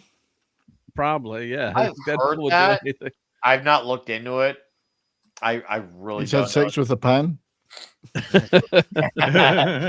Where does this rank as the most perfect comic book movie according to Psycho Magus? I don't know, man. That's a great question. I mean, it's as far as a comic book movie, it's up there, especially in terms of faithfulness. It is definitely up there. I mean, you can't deny it. Where we're talking about TMNT, Deadpool, the first Spider-Man, Superman the movie. Yeah, it's definitely up there. That's for sure, man. It is definitely one. It's definitely something that's going to be considered up in the pantheon. And it also was a big game changer too, because for all the accomplishments we talk about, there's still yet one we didn't highlight, which is saying a lot because we've covered a lot of ground. The fact that it was an R-rated movie that made the success that did, not just that it was on the budget, an X-Men movie that was separate from the other characters, but it was an R-rated success. Yes, we had Blade, but to put up these type of numbers for this type of movie was a massive deal. It really is. It's insane. Once again, a freaking accomplishment. And 11 Alpha, I'm glad you mentioned Udo Dirk Schneider because I'm going to be seeing him in Houston in March. Well, I wish I was him, but he is a little bit overweight, so I'm happy not to be all of him. He's gonna be doing a balls to the wall set. Indeed. In Houston. I can't wait. I'm more like Udo Dick Schneider, I think. Oh, all right, go ahead. I think 70s. I mean, Nick Weiser. I mean, I think that part of the reason this movie hits differently as an R-rated movie is that it does not have Mad Mardigan moments.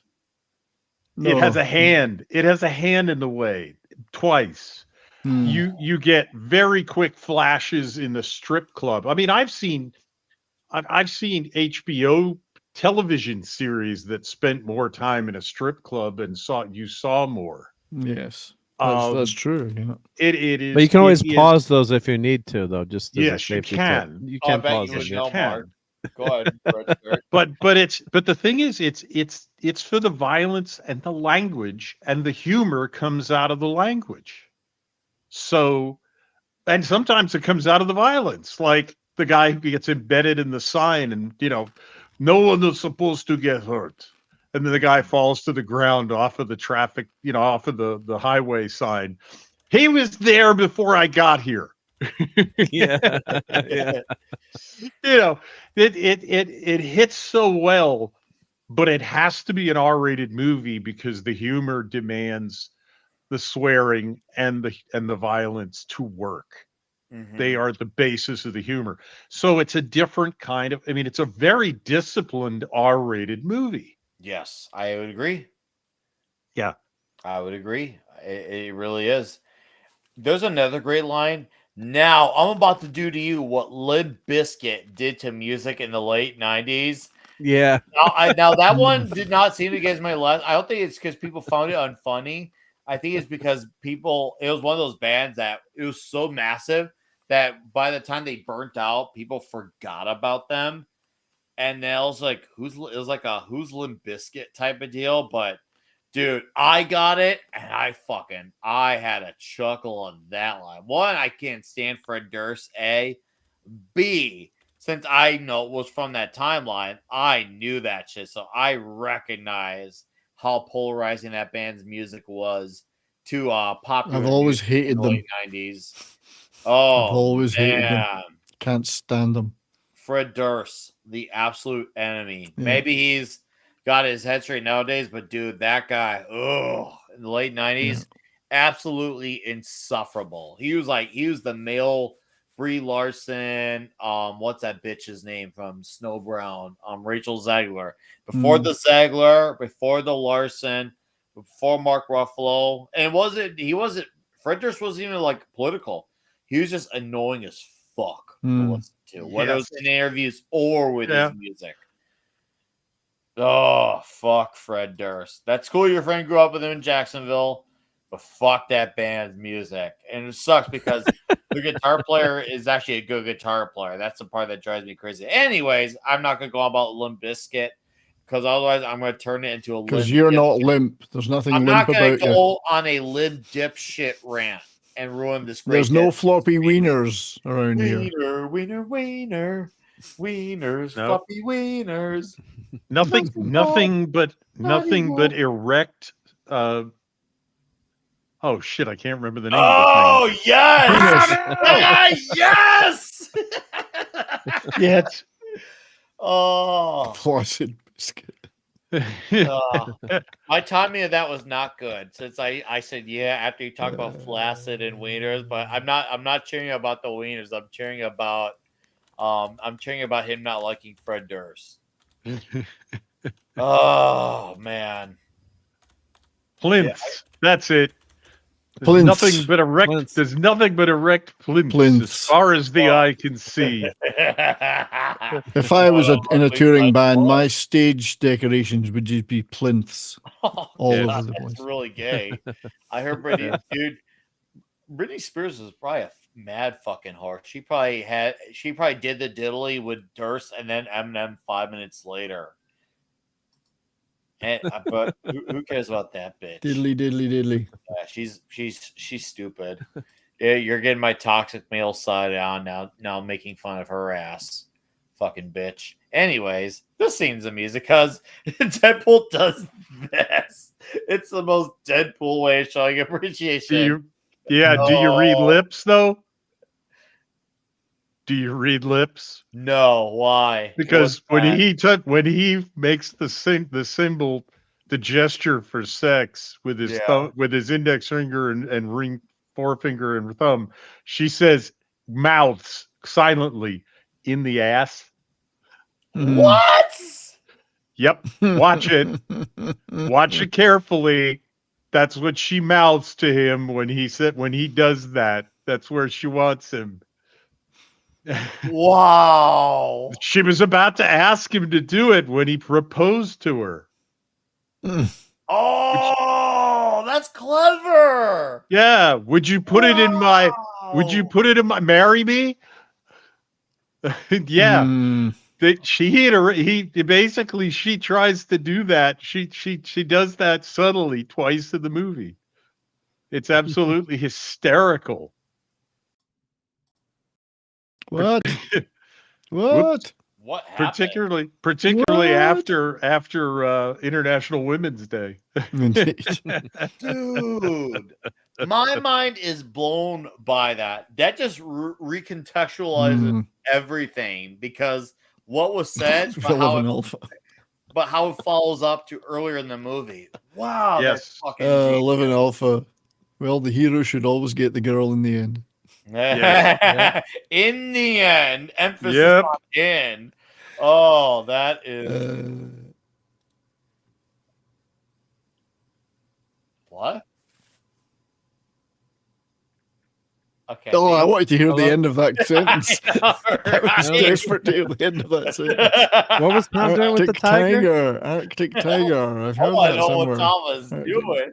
Oh, it's better make sure Tom is muted if he doesn't want this. Tom, that's why I'm talking over him. I think I gotta put you backstage because it shows your mic is off, but we hear you chatting.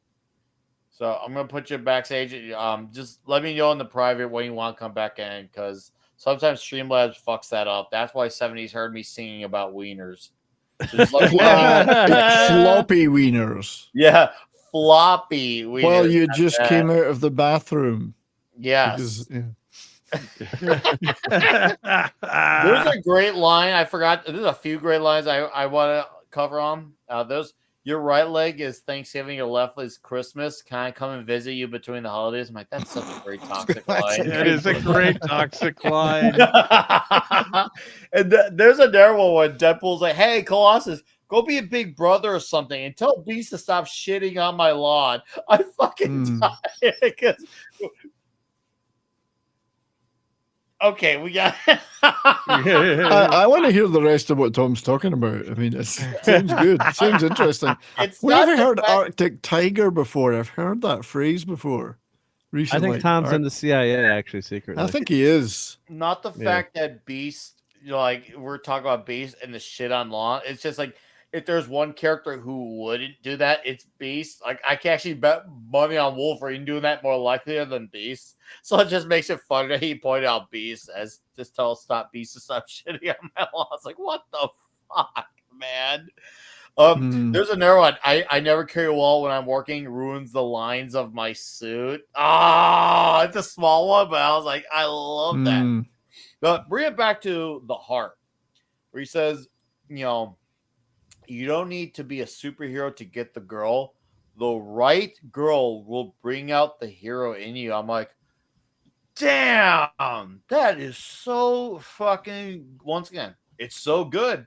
And that's a great line that could be applied to any great like historical story, whether it's about action, romance, whatever. I love that line was used in Deadpool of all movies, because if you heard that line blindly, you probably would have thought that was from some older drama or action movie, some romance maybe.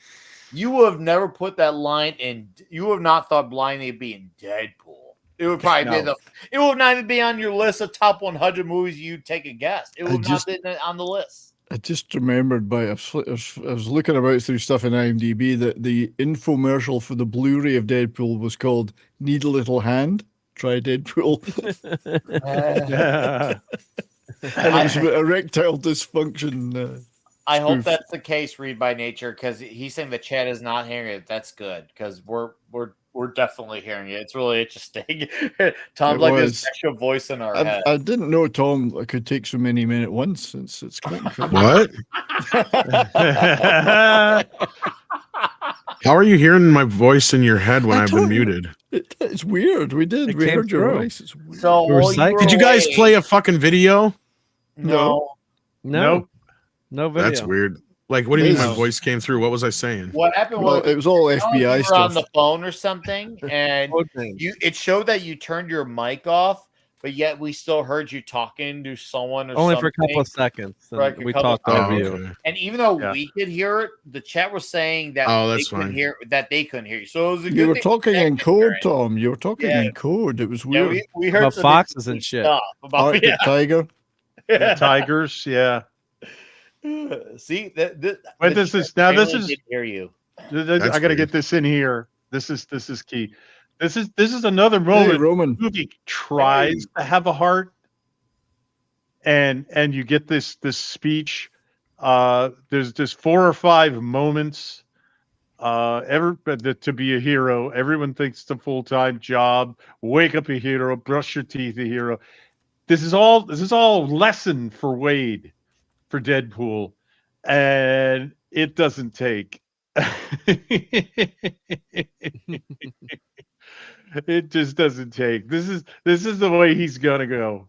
So we get the heart, we get the good advice from the heartfelt advice from Colossus, but it's wasted.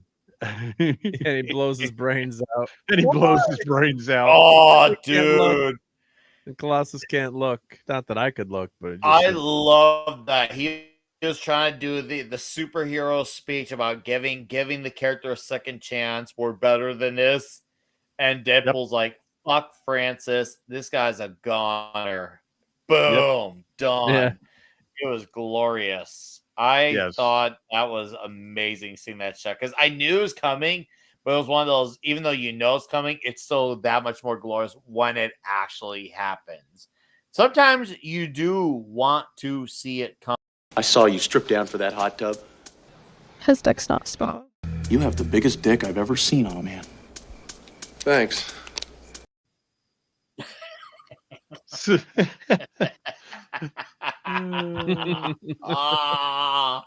That will always be cemented in the legacy of Toxic Tuesday for as long as this show goes on. It's just never gonna be a thing. What's up, Joe Dog? How you doing? Roman of the Empire. Thank you guys for dropping in. And yeah, world's crazy, but hopefully you're here to get away from it all, Joe. Okay. Yeah. What the fuck am I gonna tell? Oh, dude. Vanessa says my favorite line from Vanessa in this movie to Wade once she finally sees his face, and I saw that shit. I was like, dude, she's like, after a brief adjustment period and a bunch of drinks, it's a face I'd be happy to sit on. I was like, wow. Yep. Got toxic dial. Yep. And it's great. It's great. She's as toxic as he is that way. Yes. It just brings it out in him. It's that she's the one who makes him the superhero that he is. Oh, I love it. She gets him. Yeah, it really is touching. It's so bizarre how a Deadpool movie can figuratively and literally be quite touching, but this movie fucking nailed it. Absolutely. Hot damn. No, we had no idea how good we had it with this one. I mean, shit, I didn't think this movie was going to take all the way. I thought when it came out in February 2016, because it was Valentine's Day weekend, I thought, oh, it should be pretty good. And then all of a sudden, it freaking took off. And I was just like, wow, okay. So this movie really did well. I definitely would not seen it coming. It didn't help that I was already, by way of comics, I was already fatigued with the character. But I really appreciated what this movie had to offer. And it definitely was like, it definitely gave me a shot in the arm of reevaluating the character a little bit. That's for sure. And it was nice to know that we actually got a Deadpool movie where he got to, well, let's just say he got to go all the way in. Yep. And D-Bud, go ahead, Richard. I think part of that is that Ryan Reynolds gets the character so well because he has the knowledge of the comics, and the writers followed the lead. I don't know how much he was involved in writing this or influenced the writing on this, but there's no question in my mind that the character is very consistent, very tight. And the fact that guys like you were like, this made me take another look at Deadpool after I was already sick and tired of being sick and tired of him is pretty impressive. And I think Ryan Reynolds deserves a great deal of credit for that, for being able to pull it off. I agree. Strongly agree. No, he definitely deserves. So there's one of those times where a lead actor does deserve the credit that is, hyped upon him, because he does deliver this role, and he shows how passionate he is. He gives it on 11, turns it to 11 with all his movies, whether it's the better ones or the more inferior ones. You can tell he's giving it 100 every time he commits to the door. Go ahead, 70s. I was just going to say, I think Tom needs to get out the door. Tom needs to get out the door. He says he's going to run. Yeah, I'm gonna be. He's got some deep state stuff. I guess so. I don't even know. I'm sorry. Usually I'm good about acknowledging these comments. I apologize for actually missing it. But go ahead and just say goodbye. No problem. You know where to find me. Give you a rating.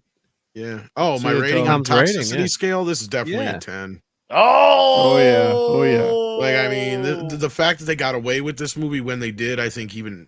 Like, there's no doubt about it. I mean, it could have been an 8 any other time, and because of when it came out, and they got away with what they did, it's definitely a 10. So yeah, okay. For sure. Awesome. Thanks, John, for being See here. you, buddy. Thank you, sir, for bringing the raid, man. I appreciate you, dude. I'll see you Thursday afternoon. Take care, Tom. All right, take care, guys. See ya. See ya. Bye. D-Bud, as he points out, as you know, laughing at shit on Little Tokyo got me through a kidney stone. I'll never forget, dude. That's one of the greatest badges of honor. So you went through the kidney stone? Shouldn't it be the other way around? That's why it hurt. I think that's why it hurts so much. That's right. You have to go through the kidney stone. Oh man. Mark, if there's one clip you gotta get for when we do the Rumble clips, that line about the sitting on the face is definitely one of them. Yes. All right, let me find it. Because Wade Wilson all of a sudden cares about morals. Of course. Colossus. Sure, Jan. Oh, dude, no. Right. After this movie, Tim Miller reaped what he sowed with freaking Terminator Dark Fate. Yes. I never saw Dark Fate because I value my life. refuse to watch it. But I remember the marketing and promo around it, and we're thinking, wow, this sucked. guy is dooming himself, because I know he didn't direct the sequel. He bowed out. I can't remember the reason why, but I just remember thinking, wow, this is not gonna end well for him, and it didn't. It didn't end well at all. I turned that movie off when they killed John Connor. I'm like, oh, that's it. I'm out of here. Movie over. Yeah. I never watched it. I mean, yeah, they always try to do sneaky things with timelines and stuff, but it's like the whole point of the movie was, to save John Connor. Why don't they just give us the freaking future war? I know. Just we give all us want the future war. war. Give you the future war. It's like, and then you at the end of the movie send John Connor back and saves, and he saves humanity. That's all you freaking needed. Wanted cool robots killing each other. Killing John Connor invalidated everything that had gone before. Yeah.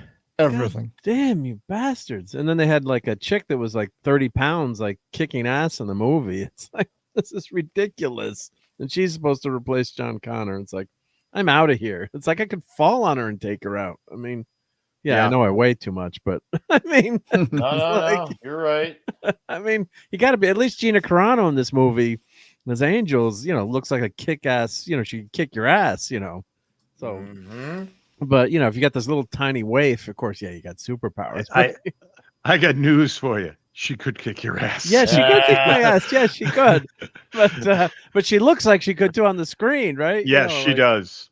Yeah, like she's got it both ways, Yes, So. Mecha J nailed it. Miller got a big ego with Deadpool, and that blew up in his face with Dark Fate. Him and Dark Fate. Yeah, dude. Yeah, he showed himself. It's unfortunate because it wasn't like he was incompetent. It wasn't like he wasn't untalented. He definitely had the chops, but he chose to. Well, he lived long enough to see himself become the villain, and he has not recovered. He has not recovered since then. But the thing is, that's Hollywood. That's Hollywood.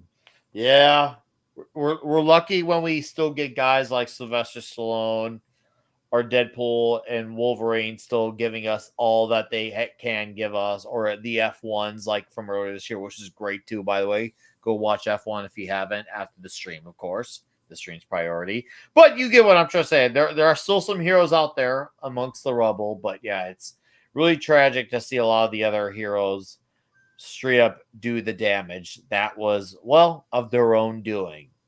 Yep. I as far as Terminator goes, dude, James Cameron, leave it alone. Fuck off, dude. We don't need another attempt at this franchise. Please, for fuck's sake, just go away. Keep making Avatar movies.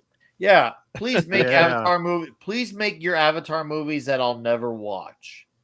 Please make Avatar movies that I'll never watch.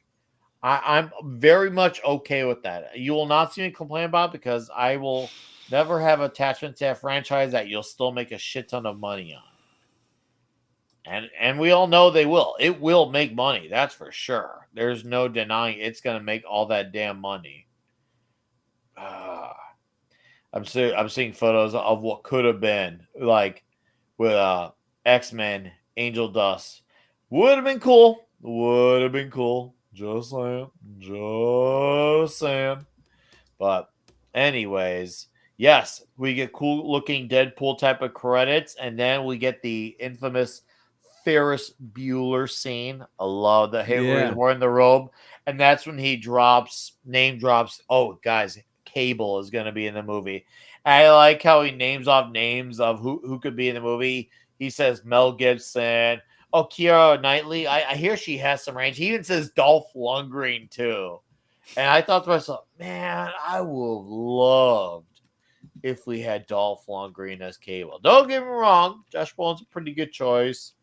But there's something about having the biggest dick that Brandon Lee's ever seen on a man. That time, I heard you coming. I do have to ask, though, how many dicks had Brandon Lee's character seen? I mean, to judge by. I mean, come on. What was the comparison range that he had? I've always wondered that since we started playing that. At the very I mean, if you'd only seen his own and that one, then maybe it's not enough of a sample range, is it? But maybe he did spend a lot of time in locker rooms. That's true. He might have. Oh my god! Did the police shower together at the end of the shift? Oh, Oh my god! oh boy! Is it like the New York Rangers? Oh where yes! they're all Oh gay boy, as Nick, hell? you're right. Oh boy. I don't know. I don't fucking know. I don't know. What the fuck is going on? I have We're nothing. not on Rumble either, so yeah. That's fine. You guys can be I know, talking yeah. out here. I'm I don't joking, care. yeah. It's just wow. Yeah, see, JT Kirk agrees. Exactly like New York Rangers. Totally gay. Oh. But we won. They're We won still tonight. in the showers after winning that game tonight. Ooh, you guys are making me hot and sweaty over here. Did I just say that? Oh yeah, you guys heard that on stream. I'm getting hot and sweaty over here hearing about this shit. Well, what can I say? I came out of the closet, outed myself on Toxic Tuesday tonight. Congratulations, chat. You If heard you had the full story claustrophobia, here. you would never have been in the closet in the first place. Nah, you had Like to bring me. it back to that damn claustrophobia. Of course. Oh man. Okay. See. Yeah, Stephen Lang. I can I definitely like see Stephen that. Lang. Good Yeah, actor. I can see that He's too. great, yeah. I don't disagree on that. I don't disagree What was at that all. movie? He was the villain in the Avatar. way before that. Wasn't he in the Michael J. Fox, James Woods movie? The Hard Way? Wasn't he the baddie in that? It would be a movie called The Hard Way. The hard way. Sorry, that was just perfect. The Hard Way. Oh man, now there needs to be a sequel called The Yeah, Soft Stephen Way. Lang was the baddie in that. He was really good. Oh, Have you never seen The man. Hard Way? I have James not Woods, seen The Michael Hard J. Way, but Fox? I've seen your Soft Way. We should do it. We should do it on this show sometime. It's a good movie. You're trying not to say we should do it, but yes, we should do. We should do it the hard way. It's a We great should buddy. do it. It's a great buddy cop movie. He's in the closet. He's out in front. Oh, we know. Oh, trust me, we know. Oh yes. Oh man. Oh, okay. Mark, I'm clipping your tips. Okay. So, anyways, well, I'm getting the clips tipped. And we're talking about being out of the closet. Red Shirt, why don't you tell us your toxic score on Deadpool? All right. Well, this is a movie that starts with a toxic floor. There is a minimum to this movie because it has Deadpool in it, the way Deadpool is portrayed by Ryan Reynolds. Mm-hmm. The asides, the jokes, the comments, the language, the irreverence, the immaturity. He doesn't care. He doesn't have a filter. Mm-hmm. He does not have a filter. And everything appropriate and inappropriate and usually funny comes out of his mouth. The other one that was a surprise to me was how toxic Vanessa is. Oh, love it. The hooker with a heart of gold, except she isn't. She grabs Fat Gandalf by the crotch. That's nothing. That she's got hard spots too, just like Deadpool does. Of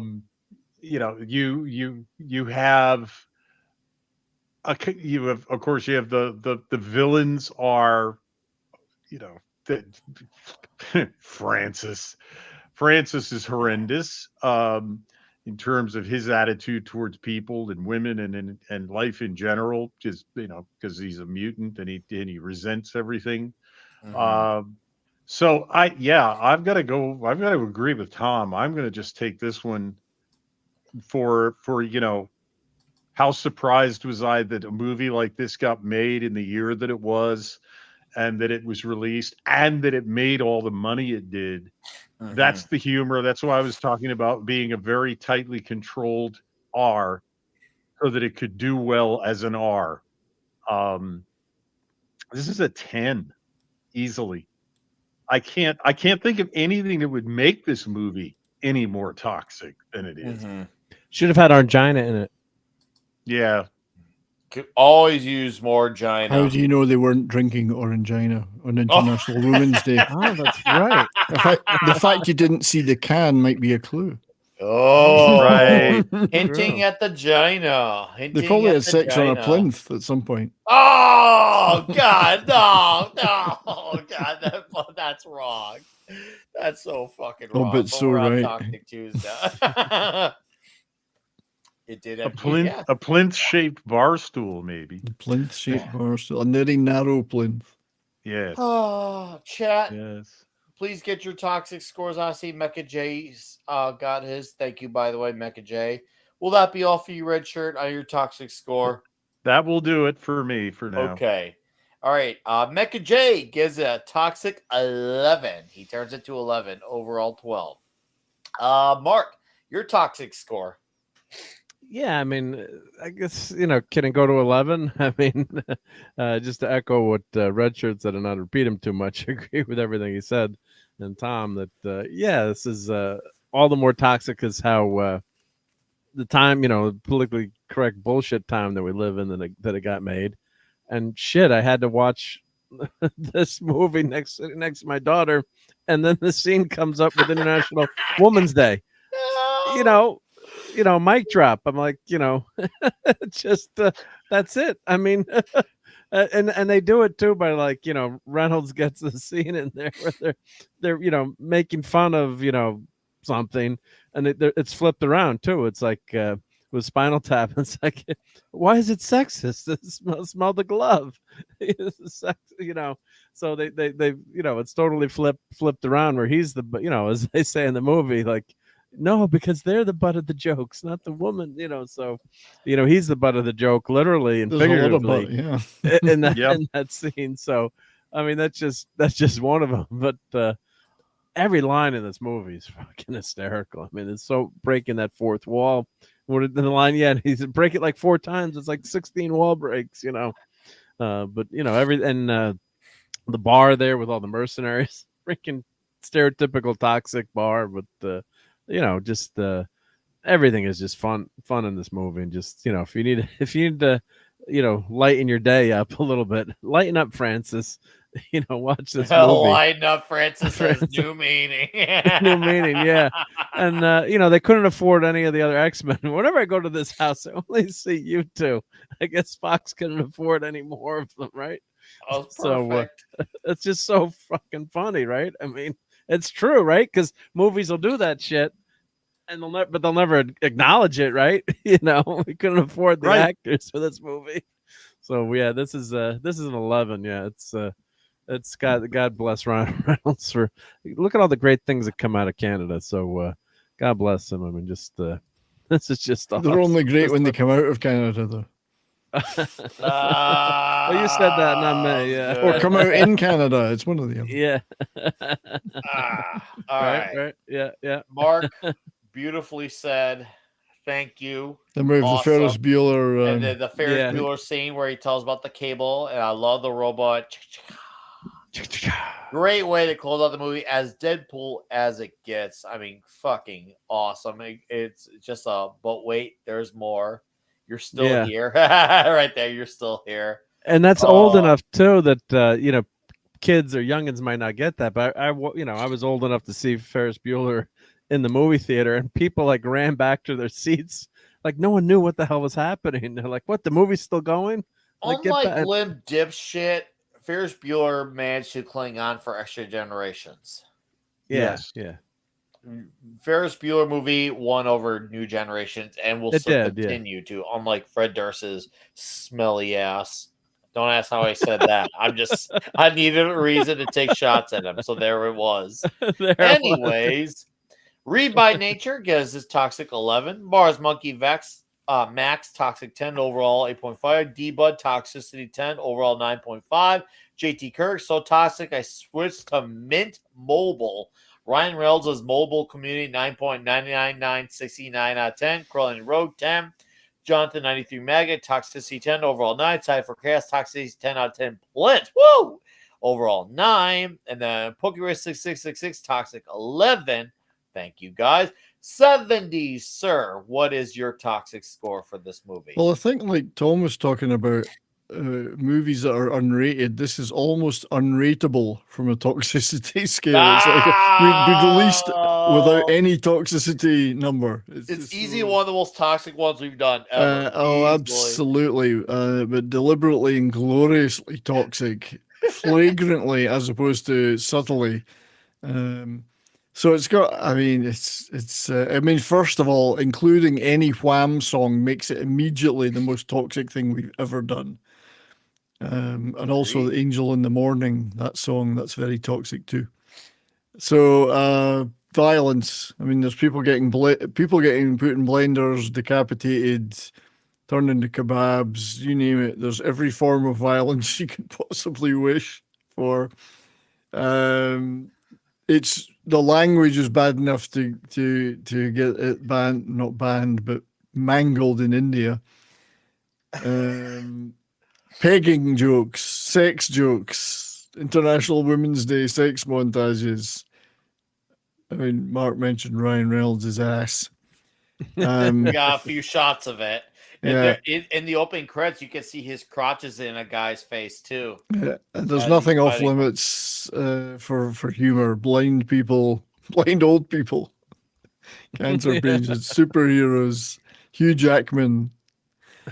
There's just nothing's off limits. But as you said, it's actually a bit of a rom-com. It's a love story, and it's very wholesome as well. So that kind of counterbalances the toxicity.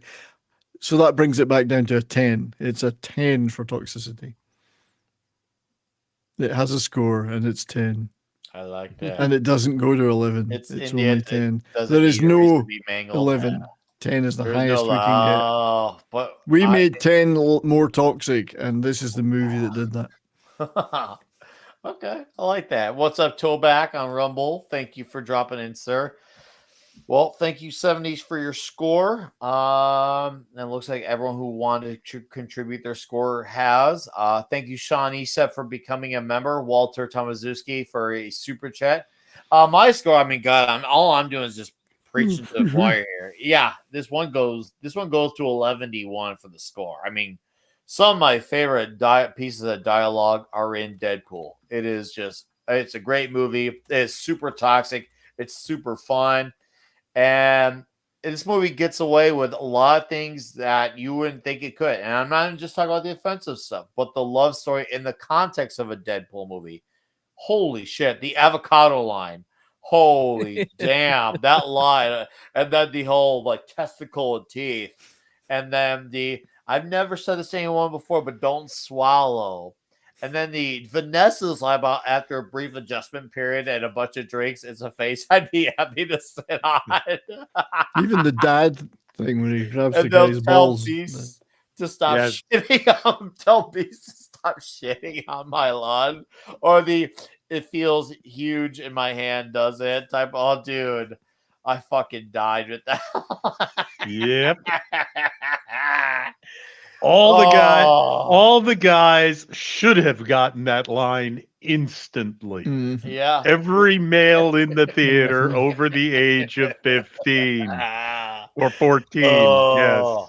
It really is the most accurate Marvel movie of the Foxman universe by far and large. It ain't even close. It ain't.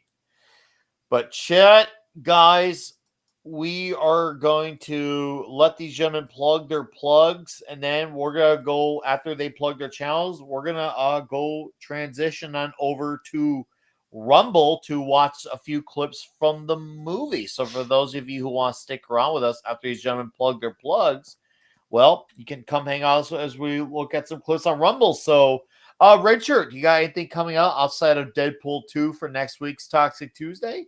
No, I don't, but I do have a final story about this that I heard from an interview, which I thought is an example of how tight this movie is, how restrained it is. They spent an entire day filming the holiday scene, and it was very uncomfortable, according to what was her name? The actress. I gotta look. Marina Baccarin. Marina Baccarin. Yep. Yes, Marina Baccarin was really uncomfortable. She doesn't normally do that sort of thing. She said the cast was Pegging? Any of that with the nudity and everything, the sex scenes. She said, of course, there were all the costume changes, the wigs, the makeup, the hair, everything had to be changed. And they spent all day, and basically she spent all day nude or more or less nude and nude on set.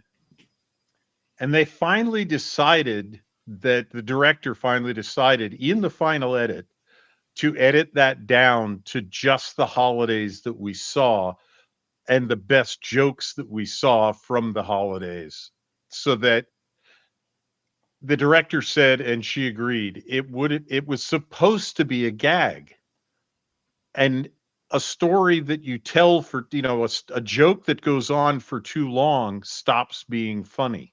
And that's an example to me of the constraint, the control, the restraint in this, where they didn't go for broke. They didn't just put the the girl getting out of the pool and taking her bra off from Fast Times at Ridgemont High or whatever. I mean, they really did try to keep this in character as a fun, sexy, toxic movie. And I think they succeeded brilliantly. So we're going to be comparing the other two movies to this for sure, in terms of the movie making and in terms of the storytelling. Okay, that's it. No. Hey, thank you for that, man. Appreciate that, and thank you for plugging your plugs and giving us a little extra added insight. I did not know any of that. Keely Chow, Toxicity 10. Thank you, sir. All right, and as Richard just plugged his plug on the way out, 70s, plug your plug on the way out before you transition. Well, I got stuff on my channel. YouTube wise, almost up to 2,300 subs, just a little below that. So, a few videos out recently. Do my daily short or my record collection. Next Monday's show on my channel we'll be talking about the movie Detroit Rock City. Ooh. So a little bit of an Ace Frehley tribute. Not that I'm a big Kiss fan, but I think it's a good movie to talk about then. I like that movie. And it's a good soundtrack to that movie, actually. So that's the movie for next Monday. Saturday night, Bram and I will be doing Bourbon and Boarding. There will be no mention of the Rangers, New York Gangers. Gaugers. They will sink back into obscurity after winning their biggest game of the year tonight. Too good. It's a new season for them now. Yeah, and I've no doubt that Thursday night, hopefully I'll be making the effort to be on Midnight Edge After Dark this Thursday and Comics Division stuff and Ascendant Art on Friday. There's just so many shows. So many shows. Go check my channel out. There's a ton of it. Like 970 videos and live streams on there now. Incredible amount of stuff. And check Bonded by Metal out. Yes, check out Bonded by Metal. I am plugged. We are plugged. Thank you for plugging your plug on the way out so we can transition to Rumble. And guys, on if you look at the description, I have all these gentlemen's channels plugged. I'm not joking. You just click on the name and it's right there. It sets up easy for you guys. You just click on the name, right click the name, and you're at 70s channel, Mark Do the C channel. Hell, you can go sub to Red Shirt if you want to too, because he may not operate on a channel, but he hangs out. And it's good to let him know that he's the Red Shirt. And Davina Duckworth with some great comments here before I acknowledge Mark's final score, plugging out. It's a reminder that nothing is guaranteed. A few wrong decisions could have made Deadpool an embarrassing failure instead of a massive success. Agreed with that, Davina. Thank you for that. Very smart choice words there. All right, Mark, plug your plug so we can go transition to Rumble. I shall plug here. Here we go. So I have, we didn't show any Deadpool figure stats. This is a cool purple pool that I got at Comic-Con a couple years ago for getting Marvel Unlimited. So, there's a lot of Deadpool figures, and what a powerhouse he's become in the world of comics. So, but check me out on Sunday Night Geekery. usually 10:30 Eastern time. And we talk food and comics and whatever the heck else the chat wants to talk about. Lots of plinth talk. Plinths, and we talk about how great the Rangers are whenever they play the Stars. And yeah, when you get all the NHL refereeing help, and Gary Bettman is in New York and Manhattan, so that's why he helps you guys out all the time. Helps us out, yeah. So Oh, you've got the gayest showers as well in the league, apparently. Do I have? Oh, I had some new action figures. Then hold on, I got to just show this. All right, show off your action figure. Show this. Well, this is. These are cool. These go to 11.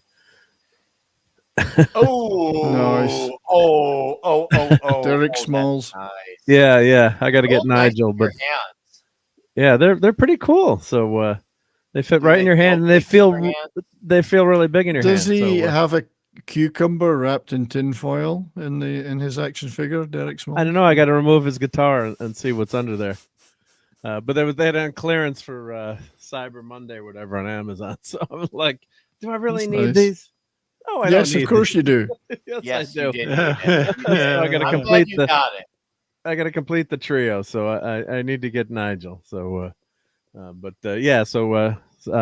on by on Sunday night, and Friday night is Fortnite night, and lots of shorts during the week. So check out my shorts, and I got to do a review of those. Check for cucumber. Check for cucumbers. Yep. And I blew by. I was hoping to get. You always want more subs, and I'm like, but when I get 1701 subs, I want to just stick at 1701 for a while, and I blew right by it. So I got like 10 subs all of a sudden. You've heard the man. Unsubscribe, everybody. Unsubscribe. Don't do that. I've never heard anybody ask for unsubscribes before, but there you go. Yeah, I want to be at 1701. Yeah. So get to 1700, and so many will unsubscribe. You'll reach 1700. Yeah, and it'll just stay there. You'll never get to one. Right.